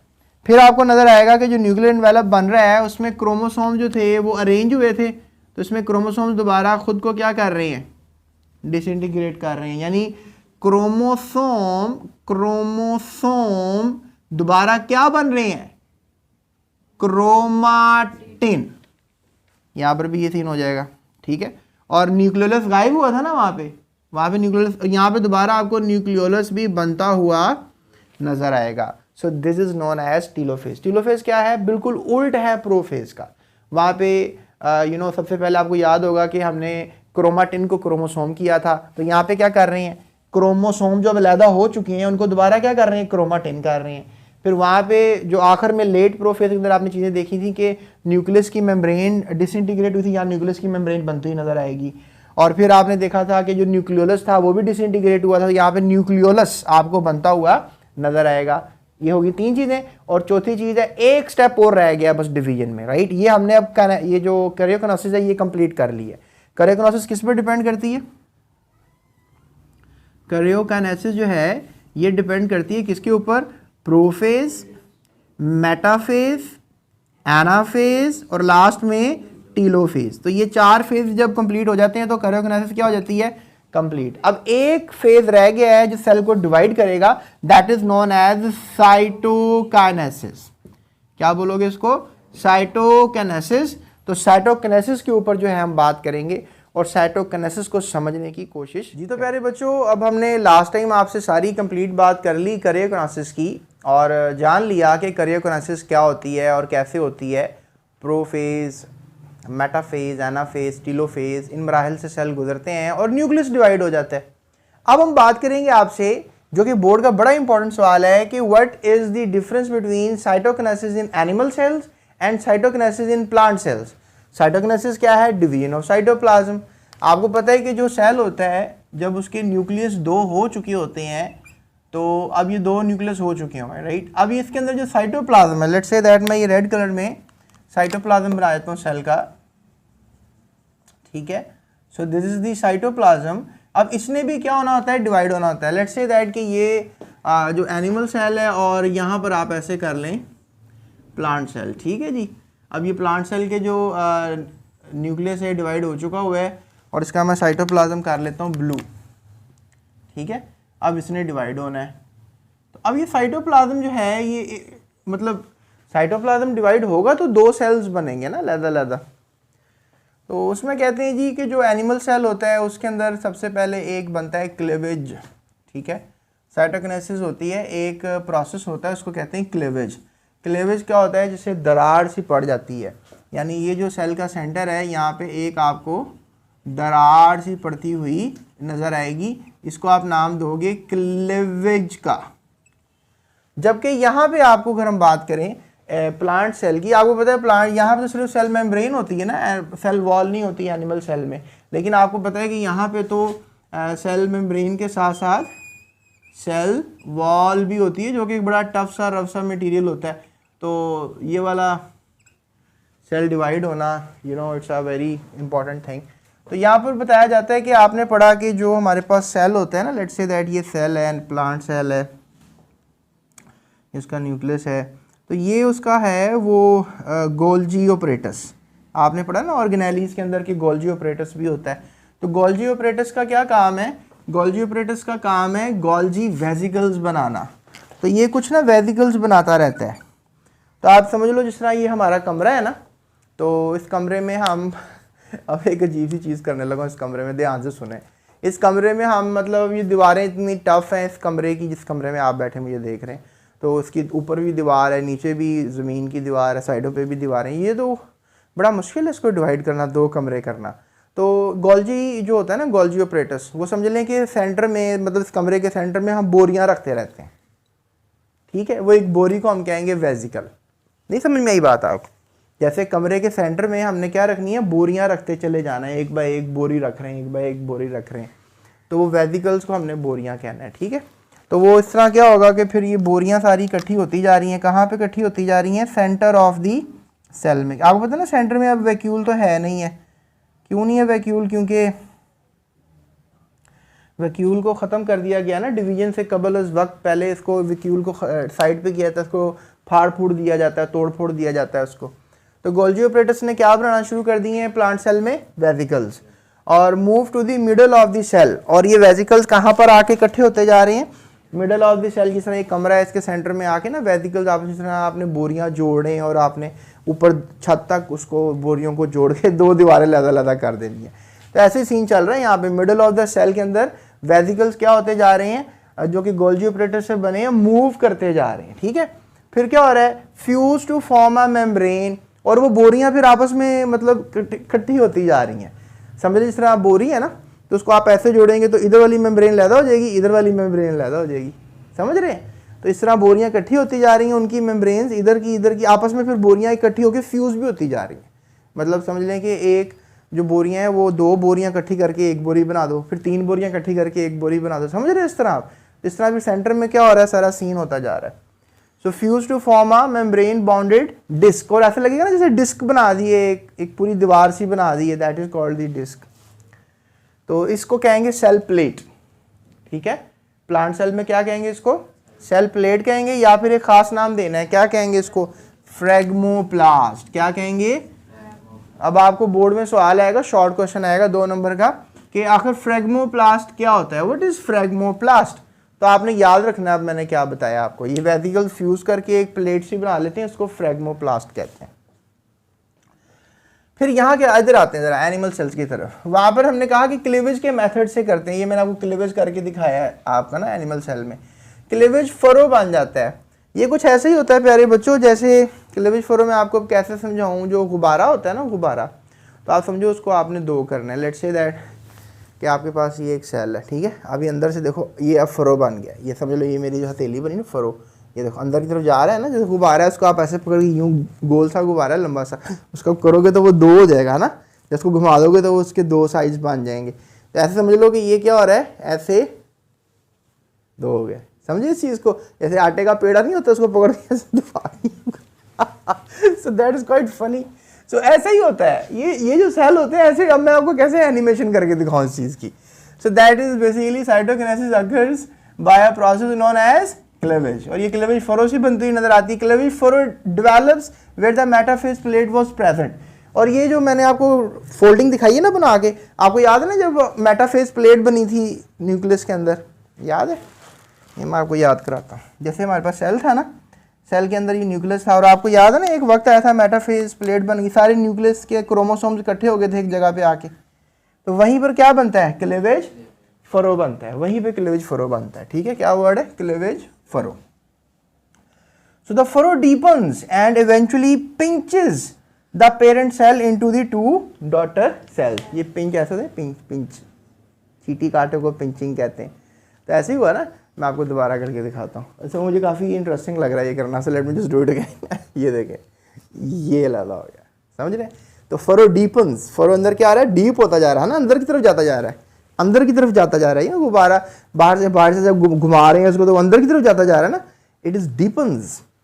तो इस तरीके से फिर क्या होता है कि जो एक गुब्बारा था वो क्या हो गए दो, एक पेड़ा था वो क्या हो गए दो हो गए, ठीक है, एक पेड़ा जो था वो क्या हो गए दो हो गए। So that makes the idea of cytokinesis,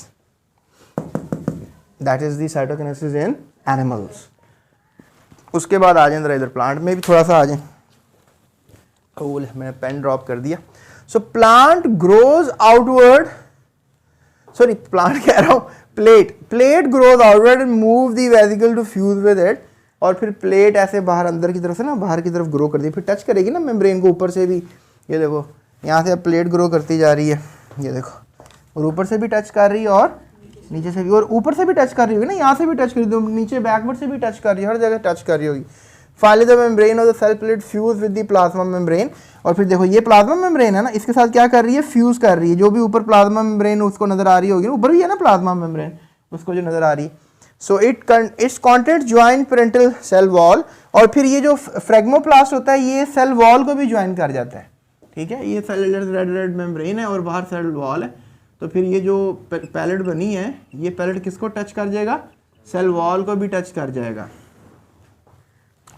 The result is two daughter cells which bonded by its own plasma membrane and cell wall।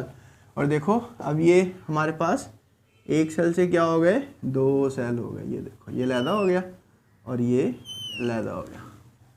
इस तरीके से फिर एक सेल से दो सेल हो गए। ये देखो आपकी बुक में भी दिखाया है उन्होंने सारा। ये देखो, ये आई होप आपको नज़र आ रहा होगा, लुक एट दैट। सो यहाँ पे क्या हो रहा है कि क्लेवेज फरो बन रहा है। So contractile ring of the microfilament वाला सीन क्रिएट हो रहा है और डॉटर सेल्स बन रहे हैं। और यहाँ पे फ्रेगमोप्लास्ट फॉर्मेशन हो रही है। एक काले काले से आपको वेसिकल्स नज़र आ रहे हैं ना, वेसिकल्स फ्रॉम गोल्गी अपरेटस। और कैसे वेसिकल आपस में फ्यूज़ होकर सेल प्लेट बना रहे हैं और फिर दो डॉटर सेल्स आपको बनते हुए नज़र आ रहे हैं।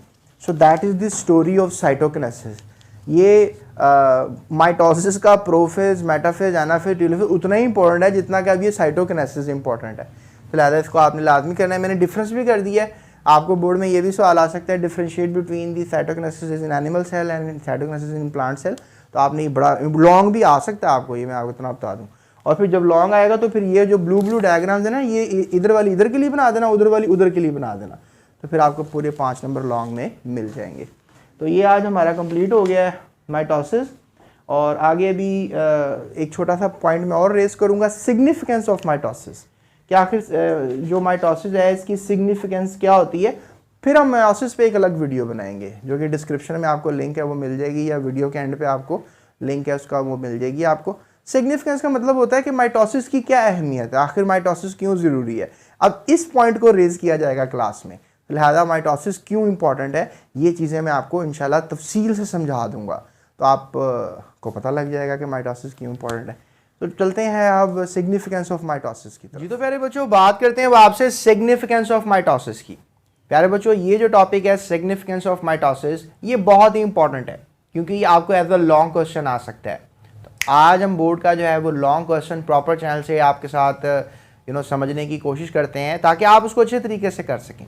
प्यारे बच्चों याद रखिएगा, जब भी कोई सेल होता है उसकी इंपॉर्टेंस ये रहती है कि उसके अंदर उसकी जो बॉडी है, उसका जो न्यूक्लियस है, उसके अंदर जितने भी क्रोमोसोम्स हैं, जब वो डिवाइड करता है, आपको मैंने डिवाइड करने का तरीका बताया इसका। तो लेट्स से दैट कि इसके अंदर क्रोमोसोम्स की तादाद 23 है। इसे हम कहते हैं normal number of chromosomes. Let's say that हर सेल के अंदर क्रोमोसोम्स की तादाद डिफरेंट होती है। हम ह्यूमन सेल की बात कर लेते हैं। तो ह्यूमन जो सेल है, लेट्स से दैट कि इसमें नॉर्मल नंबर ऑफ क्रोमोसोम्स है, नॉर्मल नंबर ऑफ क्रोमोसोम्स। तो नॉर्मल नंबर ऑफ क्रोमोसोम्स का मतलब है कि किसी भी ह्यूमन सेल में आपको मिलेंगे इतने क्रोमोसोम्स। तो in normal number of chromosomes को हम कहते हैं डिप्लॉयड। ठीक है, क्या बोल देते हैं इस प्रोसेस को हम, डिप्लॉयड नंबर ऑफ क्रोमोसोम्स। तो फिर प्यारे बच्चों होता ये है कि जब ये माइटोसिस होती है तो इसमें भी आपको कितने मिलते हैं 23, इसमें भी कितने मिलते हैं 23, यानी जो नए 2 सेल्स बनते हैं उनके अंदर भी आपको इक्वल नंबर ऑफ क्रोमोसोम्स मिलते हैं। ये तो माइटोसिस है, ये तो हमें पता है। Importance of mitosis is the maintenance of chromosomal set. ये अहमियत है माइटोसिस की कि जो माइटोसिस जब होती है तो उसमें जो क्रोमोसोमल सेट होता है वो प्रॉपर रहता है। अगर 23 क्रोमोसोम्स आपको मिले, लेट्स से दैट 46 अगर हमको अलग-अलग कर देंगे तो ये 46 होंगे, तो इसके अंदर भी 46 ही मिलेंगे आपको, इसके अंदर भी 46 ही मिलेंगे। लेकिन जब हम सेट बना देंगे तो 23 का 23 सेट मौजूद है। ये पेरेंट सेल है, इसे हम कहते हैं पेरेंट सेल, और इसे हम क्या कहते हैं डॉटर सेल। और डॉटर सेल आपको पता है कि ये भी डॉटर सेल है और ये भी डॉटर सेल है जो पेरेंट सेल से बना है, यानी कि जिस सेल ने डिवाइड किया है और वो 2 हो गया है।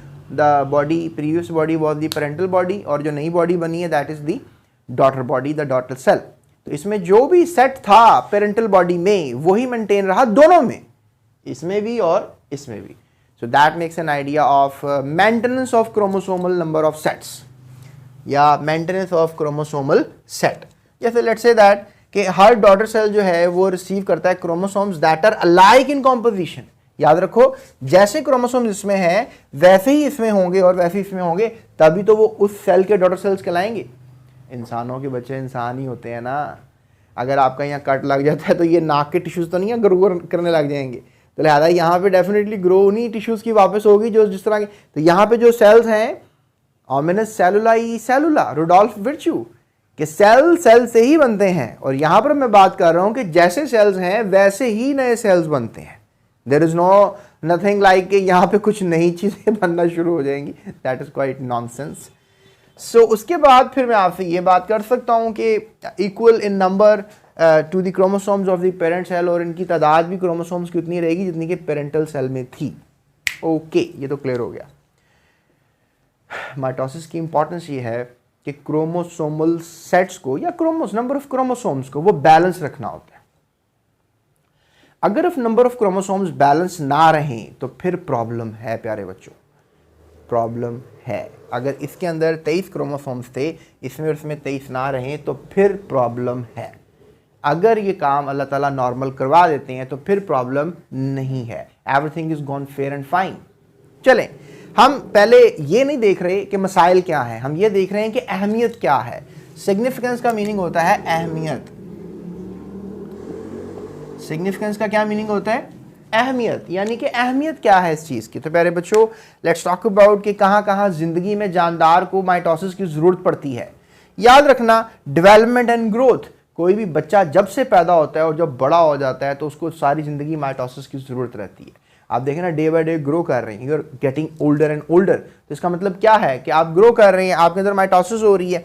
उसके अलावा सेल रिप्लेसमेंट, यानी कि जो सेल है पुराने सेल्स खत्म हो रहे हैं, नए सेल्स आ रहे हैं। हम देखा होगा अमूमन आपकी स्किन के सेल उतर जाते हैं और नए सेल्स आ जाते हैं। अमूमन आपने देखा होगा कि जो स्नेक है वो अपने पुराने सेल्स उतार देता है, अपना शेल उतार देता है और फिर नया शेल आ जाता है। ऐसा होता है ना, जो मुर्गियाँ होती हैं अपने फैदर्स को उतार देती हैं, नए फैदर्स आ जाते हैं। क्या होता है? सेल रिप्लेसमेंट, यानी पुराने सेल्स डेड, नए सेल्स आ जाते हैं उनकी जगह पे। रीजनरेशन, आपने देखा होगा कि जो स्टार फिश होती है उसका जब एक ये पाँव कट जाता है तो फिर ये क्या होता है कि ये दोबारा ग्रो कर जाता है। इस तरह ही आपने सिलेमेंडर्स देखे होंगे, एक बहुत बड़ी छुपकलियाँ टाइप जानदार हैं, और इनकी अगर छुपकली देख लें आप, अगर उसकी दुम कट जाती है तो दोबारा ग्रो कर जाती है। तो वो दोबारा ग्रो करना इज नोन एज रीजनरेशन। ये भी क्या कहलाएगी? रीजनरेशन। फिर एसेक्सुअल रिप्रोडक्शन, ये आपने देखा होगा, आलू लेते हैं आप, आलू लगाया ज़मीन में, आलू से निकला है आलू। आपने कहा ये क्या आलू कुछ आलू है भाई। या आपने गन्ने का लिया टुकड़ा, गन्ने को लगाया दोबारा ज़मीन में, गन्ने से बन गया गन्ना। तो ये कहलाती है सेक्सुअल रिप्रोडक्शन। कि आपको सीड्स नहीं चाहिए, आपको प्रॉपर एक मेथोडोलॉजी नहीं चाहिए, आपको पेरेंट्स नहीं चाहिए, आपको टिश्यूज़ पकड़ें, उनको लगाएं, उनसे पूरा सेल बना दें, पूरा बॉडी बना दें दोबारा। तो ये साइंसदान, एक साइंसदान है एडवर्ड जेनर, उसने पता क्या किया, उसने बकरी का एक सेल लिया, बकरी का सेल लेकर उसने पूरी बकरी तैयार कर दी सेल्स। सारे हैरान हो गए कि भाई ये क्या काम कर दिया 1998 के अंदर एडवर्ड जेनर ने, एक सेल से उसने पूरी बकरी तैयार कर दी। That is known as cloning. But method कौन सा रहेगा? एसेक्सुअल रिप्रोडक्शन, क्योंकि उस बकरी के कोई पेरेंट्स ही नहीं थे। शायद जहां से वो बकरी का सेल लिया गया था वही उसके पेरेंट्स होंगे, right. So that makes the idea of mitosis, the significance of mitosis. कहाँ कहाँ पर? डेवलपमेंट ग्रोथ में हेल्प कर रहा है माइटोसिस, सेल रिप्लेसमेंट में हेल्प कर रहा है माइटोसिस, रीजनरेशन में हेल्प कर रहा है माइटोसिस, एसेक्सुअल रिप्रोडक्शन में। The story is not ended, हम इसको डिटेल में डिस्कस करते हैं। सो आपने कहीं नहीं जाना, यहीं पे मेरे साथ रहना। ओके, सो लास्ट में क्या सीन मैं आपसे डिस्कस करूंगा? लास्ट में मैं आपको बताऊंगा भाई hello excuse me, there are certain errors, कुछ एरर्स भी हो सकते हैं माइटोसिस के अंदर। और वो एरर्स कौन से हैं उनके बारे में अगर हम बात करें तो you have to use the word here cancer. Oh my god, that's a very dangerous word, cancer. Cancer क्या होता है? जब सेल अपनी मर्जी से डिवाइड करना शुरू कर दे, जब सेल आपकी मर्जी से, आपके जिस्म की मर्जी से, आपके ब्रेन की मर्जी से, आपके कंट्रोल सेंटर जो बॉडी में मौजूद हैं उनकी मर्जी से डिवाइड ना करे, अपनी मर्जी से डिवाइड करना शुरू कर दे। और जब सेल अपनी मर्जी से डिवाइड करेगा इसे कहेंगे अनकंट्रोल्ड सेल डिवीजन। बड़ा इंपॉर्टेंट है जो मैं आपको सिखा रहा हूं, अनकंट्रोल्ड सेल डिवीजन। तो जब ये अनकंट्रोल्ड सेल डिवीजन प्यारे बच्चों होती है ना, सेल खुद बहुत ज़्यादा बढ़ते चले जाते हैं, तो that is called tumour, that is called cancer. तो फिर ट्यूमर्स को साइंसदानों ने समझने की कोशिश की और उन्होंने कहा कि अगर ट्यूमर्स यानी अनकंट्रोल्ड सेल डिवीजन अपनी ही लोकेशन पे हो रही हो, मतलब लेट्स से दैट इधर ही हो रही है तो इधर ही रहे, that is called the benign tumours. और लेट्स से दैट अगर खून के थ्रू ये कहीं और चले जाए और फिर दूसरे भी जिस्म के हिस्सों में होने लग जाए, that is called the malignant tumours. और इस अमल को कहेंगे मेटास्टेसिस। तो लिहाजा इसके ऊपर डिटेल में बात करूंगा जब मैं टॉपिक पे आऊँगा। कौन सा टॉपिक? Errors in mitosis. आपको बोर्ड में 2 नंबर का सवाल आ सकता है, एक्सप्लेन एरर्स इन माइटोसिस। तो आपको ये हर साल बोर्ड में सवाल आता है, what are benign and malignant tumours, what is metastasis. ये बड़ा दफ़ा आपको इस टॉपिक में सवाल निकाले गए हैं। बहरहाल लॉन्ग क्वेश्चन भी आ सकता है कि explain the significance of mitosis. तो अपनी इंट्रो देकर ये आपने हेडिंग्स के अंदर काम करना है एंड आई होप कि आप समझने की कोशिश करेंगे जो मैं आपको बताने लगा हूँ। सो let's talk about development and growth in significance. तो प्यारे बच्चों अब हम आपसे डिटेल में बात करते हैं सब हेडिंग्स के ऊपर। सबसे पहले बात करते हैं डेवलपमेंट एंड ग्रोथ की। तो प्यारे बच्चों देखो, डेवलपमेंट एंड ग्रोथ में आपके सामने एक तस्वीर बनाई हुई है। तो इसमें मैं आपको बताऊंगा कि कैसे डेवलपमेंट एंड ग्रोथ में माइटोसिस का किरदार है, कैसे माइटोसिस जो है वो अहमियत रखती है डेवलपमेंट एंड ग्रोथ में। देखें, ये जाइगोट है जो कि आपको पता है कि एक स्पर्म और एग के मिलने से बना है, और जाइगोट एक सिंगल सेल स्टेज है। तो फिर माइटोसिस होती है और जाइगोट किस में कन्वर्ट हो जाता है? एम्ब्रियो में। 2 सेल स्टेज हो जाएगी, 4 सेल स्टेज हो जाएगी, 8 सेल स्टेज हो जाएगी। इस तरह ही वक्त गुजरता चला जाएगा और ये डिवाइड होता चला जाएगा जो सेल्स हैं। तो देखें, जैसे जैसे आप कह लें कि माइटोसिस होती चली जाएगी तो इसको हम डेवलपमेंट कहेंगे, क्योंकि एक जानदार अब तश्कील पाना शुरू होगा। ह्यूमंस की ही बात कर लेते हैं। सो डेवलपमेंट ऑफ ह्यूमंस की मैंने आपके सामने जो बुक में तस्वीर बनी हुई है इसी को एक्सप्लेन कर रहा हूँ। फिर एम्ब्रियो जो है आगे से कन्वर्ट होगा, बहुत से सेल्स में कन्वर्ट हो जाएगा। इसको कहा जाएगा मोर्यूला। ये आपकी बुक में तो नहीं लिखा इन हेडिंग्स को, लेकिन इतने मुश्किल लफ्ज़ नहीं है, लिख देने चाहिए थे, तो इसलिए मैंने आपके लिए लिख दिए हैं। तो इसको कह लें कि ये जो एम्ब्रियो है ये मोर्यूला में चला जाएगा। ये भी डेवलपमेंट की एक अगली स्टेज है। फिर जो मोर्यूला है वो ब्लास्टूला में कन्वर्ट होगा। ये कह लें प्राइमरी ब्लास्टूला है। फिर ये आगे एक सेकेंडरी ब्लास्टूला बनता हुआ आपको नज़र आ रहा है। तो ये वक्त लगता है, इन चेंजिंग्स में आने में वक्त लगता है। और फिर मैंने कोशिश की है कि एक खूबसूरत सी तस्वीर बनाई जाए, and that is basically individual. आप कह लें कि फिर क्या होगा कि जो मोर्यूला है वो ब्लास्टूला में कन्वर्ट हो जाएगा, ब्लास्टूला प्राइमरी सेकेंडरी ब्लास्टूला में कन्वर्ट हो जाएगा। और फिर एक वक्त आएगा कि एक पूरा जानदार तैयार हो जाएगा, बेबी आप कह लें, इन्फेंट भी इसको आप कह सकते हैं। इन्फेंट जो बच्चा अभी फौरन ही पैदा हुआ है उसको आपने इन्फेंट कहना है। तो लिहाजा ये इन्फेंट में कन्वर्ट होगा और फिर अपनी ज़िंदगी का आगाज़ ये दुनिया में आके शुरू कर देगा। और फिर मज़ीद जो है वो डेवलपमेंट होती चली जाएगी। और फिर आगे डेवलपमेंट जितनी होनी थी, बच्चा जब पैदा हो जाता है प्यारे बच्चों, तो उसकी जितनी भी डेवलपमेंट होनी होती थी वो हो जाती है। अगर खुदा ना खास्ता हाथ सही तरह से नहीं बना, आंख सही तरह से नहीं बनी, होंठ सही तरह से नहीं बने, जिस्म का कोई उज़ू सही तरह से नहीं बना, तो वहाँ पर मसाइल किधर आ जाते हैं? डेवलपमेंट में मसले आ जाते हैं। तो माइटोसिस के जो एरर्स होते हैं उनकी वजह से मसाइल पैदा होते हैं। तो ये मैं आपको आगे जाके बताऊंगा कि माइटोसिस में एरर्स कौन से होते हैं, सिग्निफिकेंस के टॉपिक में ये बात लिखी हुई है।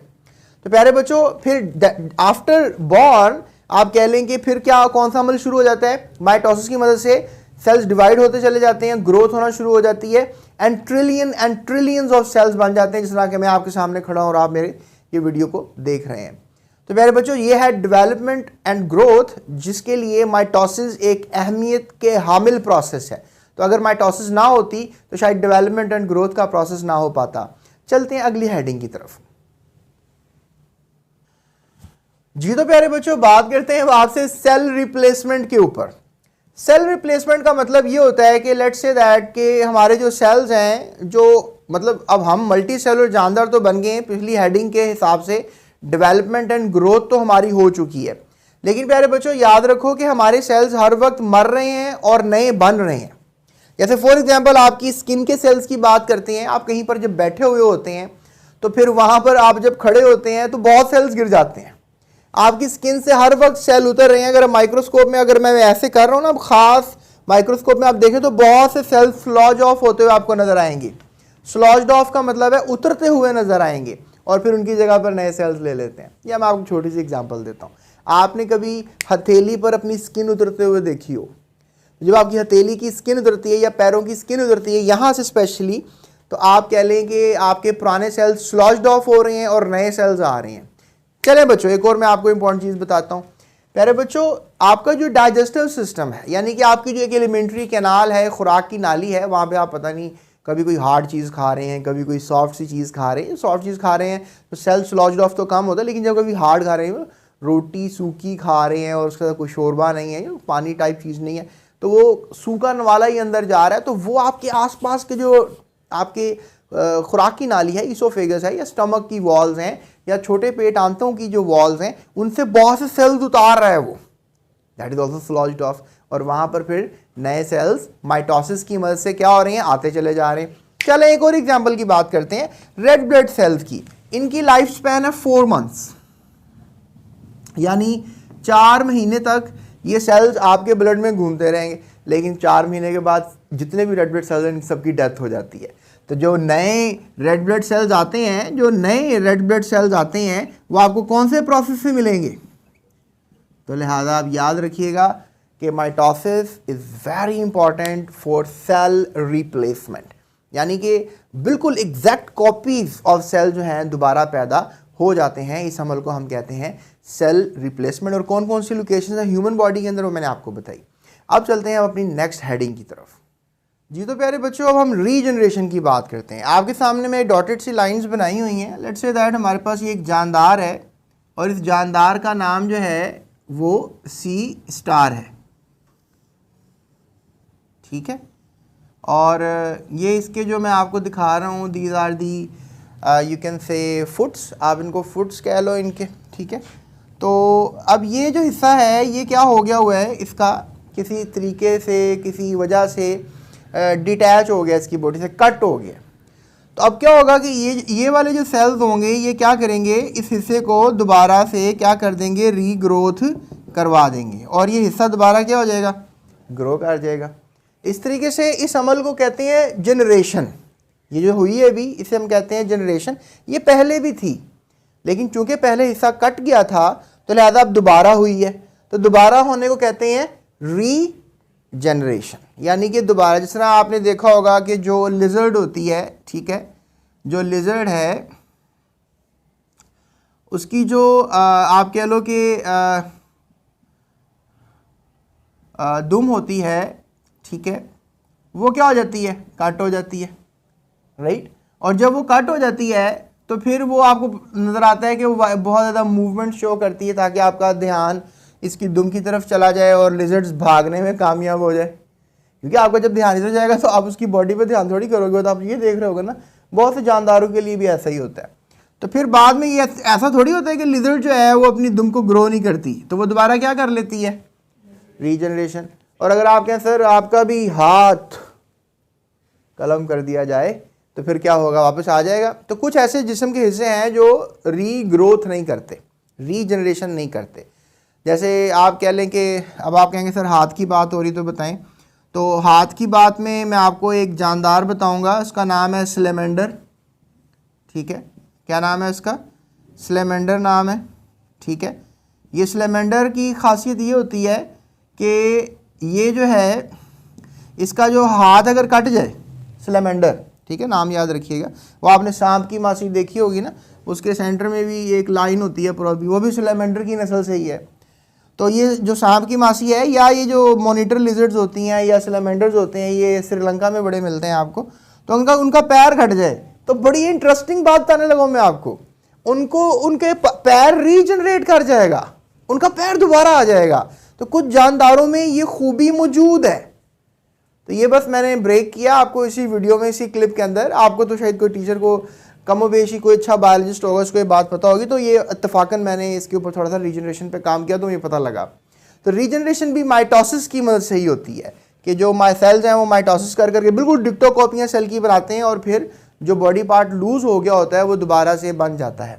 तो इस तरीके से रीजनरेशन का अमल जो है वो कंप्लीट होता है। एंड आई होप कि आपको समझ में आ गई होगी। तो चलते हैं अगली हेडिंग की तरफ।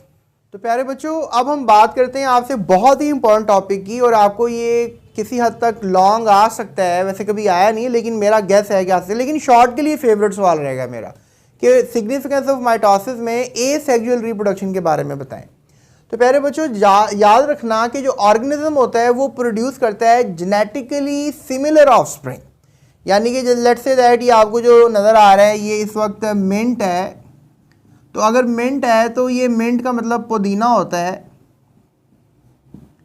तो जो पुदीना है ये दोबारा से इसकी आप शाख ले लें, इसका आप एक हिस्सा ले लें, इसे हम कहेंगे वेजिटेटिव पार्ट। ये जो वेजिटेटिव पार्ट होते हैं ये आप सब बच्चों को पता होना चाहिए। वेजिटेटिव पार्ट जो होते हैं वो होते हैं रूट, स्टेम और लीव। तो जो रूट, स्टेम और लीव होते हैं, आप कह लो कि इनके वेजिटेटिव पार्ट होते हैं। तो ये जो वेजिटेटिव पार्ट इस वक्त आपको जो पुदीना है इसका आप कह लो कि स्टेम। ठीक है, अब स्टेम से हमने क्या करना है कि इसकी हम थोड़ी सी स्टेम लेंगे। लेट्स से इतना सा हिस्सा इसका हमने काट लिया, और ये हमारे पास ज़मीन है, और हमने इसको स्टेम को क्या किया, इधर लगा दिया। तो अब स्टेम को जब इधर लगाएंगे तो फिर पता है क्या होगा, इससे पूरा का पूरा जेनेटिकली आइडेंटिकल, यानी कि इसकी तरह का ही जानदार जो है वो पैदा होता हुआ आपको नज़र आएगा और ग्रो कर जाएगा। अब आपने कोई सीड तो नहीं लगाया ना ज़मीन में, आपने वेजिटेटिव पार्ट लगाया। तो प्रोपगेशन का मतलब होता है फैलना, ठीक है, या बड़ा होना, ठीक है, या फिर बढ़ना, ठीक है, ठीक है। तो अब इस तरह से सिनेरियो क्रिएट होता है कि स्टेम से आप कर लेते हैं। जैसे आलू होता है, आलू को कट पीस लगा देते हैं ना, आप उसके आइज़ होते हैं आलू के अंदर, तो आलू को आइज़ वाली जगह से कट करके आप ज़मीन पे लगाते हैं, तो उससे बहुत से और आलू के पौधे बन जाते हैं, और एक आलू से बहुत से आलू बन जाते हैं। तो इस तरह से इससे हम कहते हैं वेजिटेटिव प्रोपगेशन। अब हमने सीड्स की मदद से ये काम नहीं किया। जब भी सीड की मदद से होगा फिर तो प्रॉपर नेचुरल प्रोपगेशन होगी, लेकिन वेजिटेटिव उस वक्त होगी जब आप उसके किसी रूट, स्टेम या लीव को लेकर क्या करोगे, पूरा जानदार पैदा कर लोगे। तो इसे हम कहते हैं organism produce genetically similar offsprings, कि अभी ऑर्गेनिज्म है और इसने जेनेटिकली सिमिलर ऑफस्प्रिंग पैदा किया। तो इसे हम एसेक्सुअल कहेंगे, क्योंकि इसमें मेल फीमेल पार्ट्स की ज़रूरत नहीं होती, सिर्फ वेजिटेटिव पार्ट्स की ज़रूरत रहती है। चलो, आई होप सो आपको पता लग गया होगा कि रिप्रोडक्शन दोबारा पैदा होना एसेक्सुअली यानी विदाउट पेरेंट्स। अब देखो एक और तरीका एक जानदार ने इख्तियार किया है। इस जानदार का नाम मैं आपको बताता हूँ, इसका नाम है हाइड्रा। ठीक है, ये हमारे नाखून के साइज के जितना होता है। तो हाइड्रा एक जानदार है। अब ये क्या करता है कि ये नो डाउट ये सेक्सुअली भी रिप्रोड्यूस करता है, मतलब इसके मेल फीमेल पार्ट्स होते हैं, लेकिन ये एसेक्सुअली रिप्रोड्यूस भी करता है। और इसने एसेक्सुअल रिप्रोड्यूस करना है, उसका जो मेथड है उसे हम कहते हैं बडिंग। राइट, क्या लफ्ज़ है, बडिंग। क्या होता है बडिंग में कि ये जो हमारे पास हाइड्रा है इसके साइड पे एक मल्टी सेलुलर जानदार है, सेसाइल है, यानी अपनी जगह पे जमा रहता है, रुका रहता है, एक प्रोटोजोन एनिमल है। तो ये मल्टी सेलुलर है, याद रखिएगा। ठीक है, इसमें बहुत से सेल्स का बना हुआ जानदार है, ये मल्टी सेलुलर कहलाएगा। अब होता है क्या है कि बहुत से सेल्स यहाँ पर आकर इकट्ठे होना शुरू हो जाते हैं और इसके अंदर से एक बड निकलता है। इसके अलावा आपको मैं बताऊँगा, आपने खमीर का नाम सुना होगा, तो खमीर में भी जो है वो बड निकलते हैं। सो खमीर को हम कहते हैं इंग्लिश में यीस्ट। तो यीस्ट में भी बडिंग होती है। तो इसके अलावा हाइड्रा में भी बडिंग होती है और बड से मतलब एक छोटा सा एक सेल ग्रोथ यहाँ होती है और उससे पूरा जानदार बनता हुआ नज़र आता है। फिर जब ये बड़ा हो जाता है ना तो फिर आप कह लो कि ये जानदार जो है लहदा छोटा सा है अभी तो लेकिन आहिस्ता आहिस्ता इसके साइज़ इतना हो जाएगा। और ये देखें, समझ आ रही है बात आपको कि ये इधर से हट कर क्या करेगा, नीचे साइड पे जाके लग जाएगा। और ये जो फ्रेश वाटर प्रोटोजोन है ये फ्रेश पानी में मिलता है आपको, दरियाओं के किनारों पर या फिर झीलों में मिल सकता है। तो ये जानदार पानी में होता है, ये याद रखिए एक्वेटिक जानदार है, तो ये पानी के अंदर ही मिलेगा। तो लिहाजा इसको आप क्या करते हो कि बडिंग के थ्रू देखते हो इसको रिप्रोड्यूस होता हुआ। तो लिहाजा ये भी कौन से मेथड से रिप्रोड्यूस कर रहा है, एसेक्सुअल रिप्रोडक्शन। इसके अलावा तो बहुत से जानदार हैं जिनको आप सीखोगे। तो एसेक्सुअल रिप्रोडक्शन का टॉपिक प्यारे बच्चों डिटेल में आएगा क्लास 10 के अंदर, वहाँ पे मैं आपको समझाऊंगा, वो भी मेरी वीडियोस आप ज़रूर देखिएगा, ठीक है। तो अभी मैंने आपको समझा दिया कि एसेक्सुअल रिप्रोडक्शन क्या है, एंड आई होप आपको समझ में आ गई होगी। अब हम चलते हैं अपनी अगली हेडिंग की तरफ। तो इतनी छोटी सी बात मैं आपसे और शेयर करूं कि ये जो नए पार्ट्स ग्रो कर रहे हैं, इसके भी नए पार्ट्स ग्रो कर रहे हैं, तो ये माइटोसिस से ही कर रहे हैं ना। तो इसको हमने माइटोसिस की सिग्निफिकेंस में ही लेना है कि भाई अगर माइटोसिस हो रही है तो बडिंग हो रही है, अगर माइटोसिस हो रही है तो क्या हो रही है, वेजिटेटिव प्रोपागेशन हो रही है। अगर माइटोसिस ना हो रही हो तो फिर ये एक जानदार से दूसरे जानदार यानी ऑफस्प्रिंग्स, औलादों को कहते हैं, जानदारों को कहते हैं, तो ये कैसे बनेंगे। सो ये हमारे पास हमारी आज की हेडिंग होगी। अब चलते हैं नेक्स्ट हेडिंग की तरफ। जी प्यारे बच्चों, तो बात करते हैं आपसे एरर्स इन माइटोसिस के बारे में कि आखिर माइटोसिस में भी कुछ खलल पैदा हो जाते हैं, कुछ एरर्स आ जाते हैं। तो लेट्स टॉक अबाउट दैट कि एरर्स इन माइटोसिस क्या है। प्यारे बच्चों देखें, सेल की माइटोसिस को कंट्रोल कर रहे होते हैं जीन्स, और जब ये एरर्स आ जाते हैं तो इसको हम कहते हैं कि जो सेल्स हैं उनको कैंसर हो गया हुआ, यानी कि सेल के अगर माइटोसिस में मसला आ जाए तो हम कहेंगे कि सेल को कैंसर हो गया। जैसे सेल है उसने 1 से 2 होना है, तो वो 1 से 2 जो है वो अगर नहीं हो रहा तो फिर हम कहेंगे कि ये एरर आ गया है। या फिर कह लें कि अगर सेल जो है वो 1 से 2 हो रहा है, अगर वो ज़्यादा मरतबा 2 होने लग जाए, यानी कि आप कह लें कि अगर जो सेल है वो उसकी किस्मत में ये था कि वो एक दफ़ा उसने डिवाइड करना था, लेट्स से दैट कि वो 1 से ज़्यादा दफ़ा डिवाइड कर रहा है, मतलब एक सेल ने 2 दफ़ा डिवाइड करना था, वो लेट्स से दैट कि 4 दफ़ा डिवाइड अगर कर रहा है, तो फिर इसको हम कहेंगे कि ये एरर आ गया, फिर ये प्रॉब्लम आ गया। लेट्स से दैट कि अब ये अगर हमें समझ में आ रही है कि अगर सेल ने डिवाइड करना है, वो 1 दफ़ा डिवाइड करना है, 2 दफ़ा करना है, मतलब एक ये सीक्वेंस होता है। ये नहीं होता कि सेल डिवाइड करता ही रहे और करता ही चला जाए, ऐसा नहीं होता। कितनी दफ़ा डिवाइड करना है, कितनी स्पीड में डिवाइड करना है, क्या टाइमिंग होगी, ये सब कंट्रोल किया जा रहा है। सेल का न्यूक्लियस इस चीज़ को कंट्रोल करता है। अब आप कह लें कि लेट्स से दैट जो चीज़ कंट्रोल कर रही है उन्हें हम जीन्स कहते हैं। जो सेल्स के डिवीजन को क्या कर रही हैं, कंट्रोल कर रही हैं, उसको क्या कहते हैं, जीन्स। तो ये टाइमिंग को कंट्रोल करती हैं और ये नंबर ऑफ माइटोसिस को भी कंट्रोल करती हैं। लेट्स से दैट कि उन जीन्स के अंदर जो है वो तब्दीलियाँ आ जाती हैं, कुछ ऐसी चेंजिंग्स आ जाती हैं, तो उन चेंजिंग्स को जो है हम क्या कहते हैं कि पसंद नहीं करते। तो the changing in such genes and cells continue to divide. अब सेल ने फिर आपको पता है कि डिवाइड ही करते रहना है। एक non dividing cell cancer cell कहलाता है, यानी अपनी मर्जी से सेल डिवीजन शुरू कर दी है, that is called the cancerous cells. तो प्यारे बच्चों, इस तरह क्या होगा कि एक बहुत बड़ा टिश्यू बन जाएगा। लेट्स से दैट कि आपके यहाँ पे स्किन पर यहाँ पे कुछ सेल्स हैं, उन्होंने डिवाइड करना शुरू कर दिया, तो they are being growing growing growing and growing. तो आप कहोगे यार ये क्या हो रहा है, ये तो मेरे फेस का टेक्सचर ही चेंज होता जा रहा है। तो टेक्सचर क्यों चेंज हो रहा है, क्योंकि अंदर सेल्स की जो माइटोसिस है वो क्या हो रही है, बहुत ज़्यादा हो रही है, उतनी होनी नहीं चाहिए। और सेल्स आपकी बॉडी के हुक्म के हिसाब से नहीं चल रहा, सेल अपनी एक इंफॉर्मेशन के हिसाब से नहीं चल रहा, कुछ एबनॉर्मल तरीके से चल रहा है।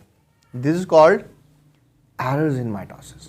तो लिहाजा आप उनको कहोगे ट्यूमर्स। ऐसे सेल जो बहुत ज़्यादा हो गए हैं मिकदार में, उनको ट्यूमर सेल्स कहा जाता है।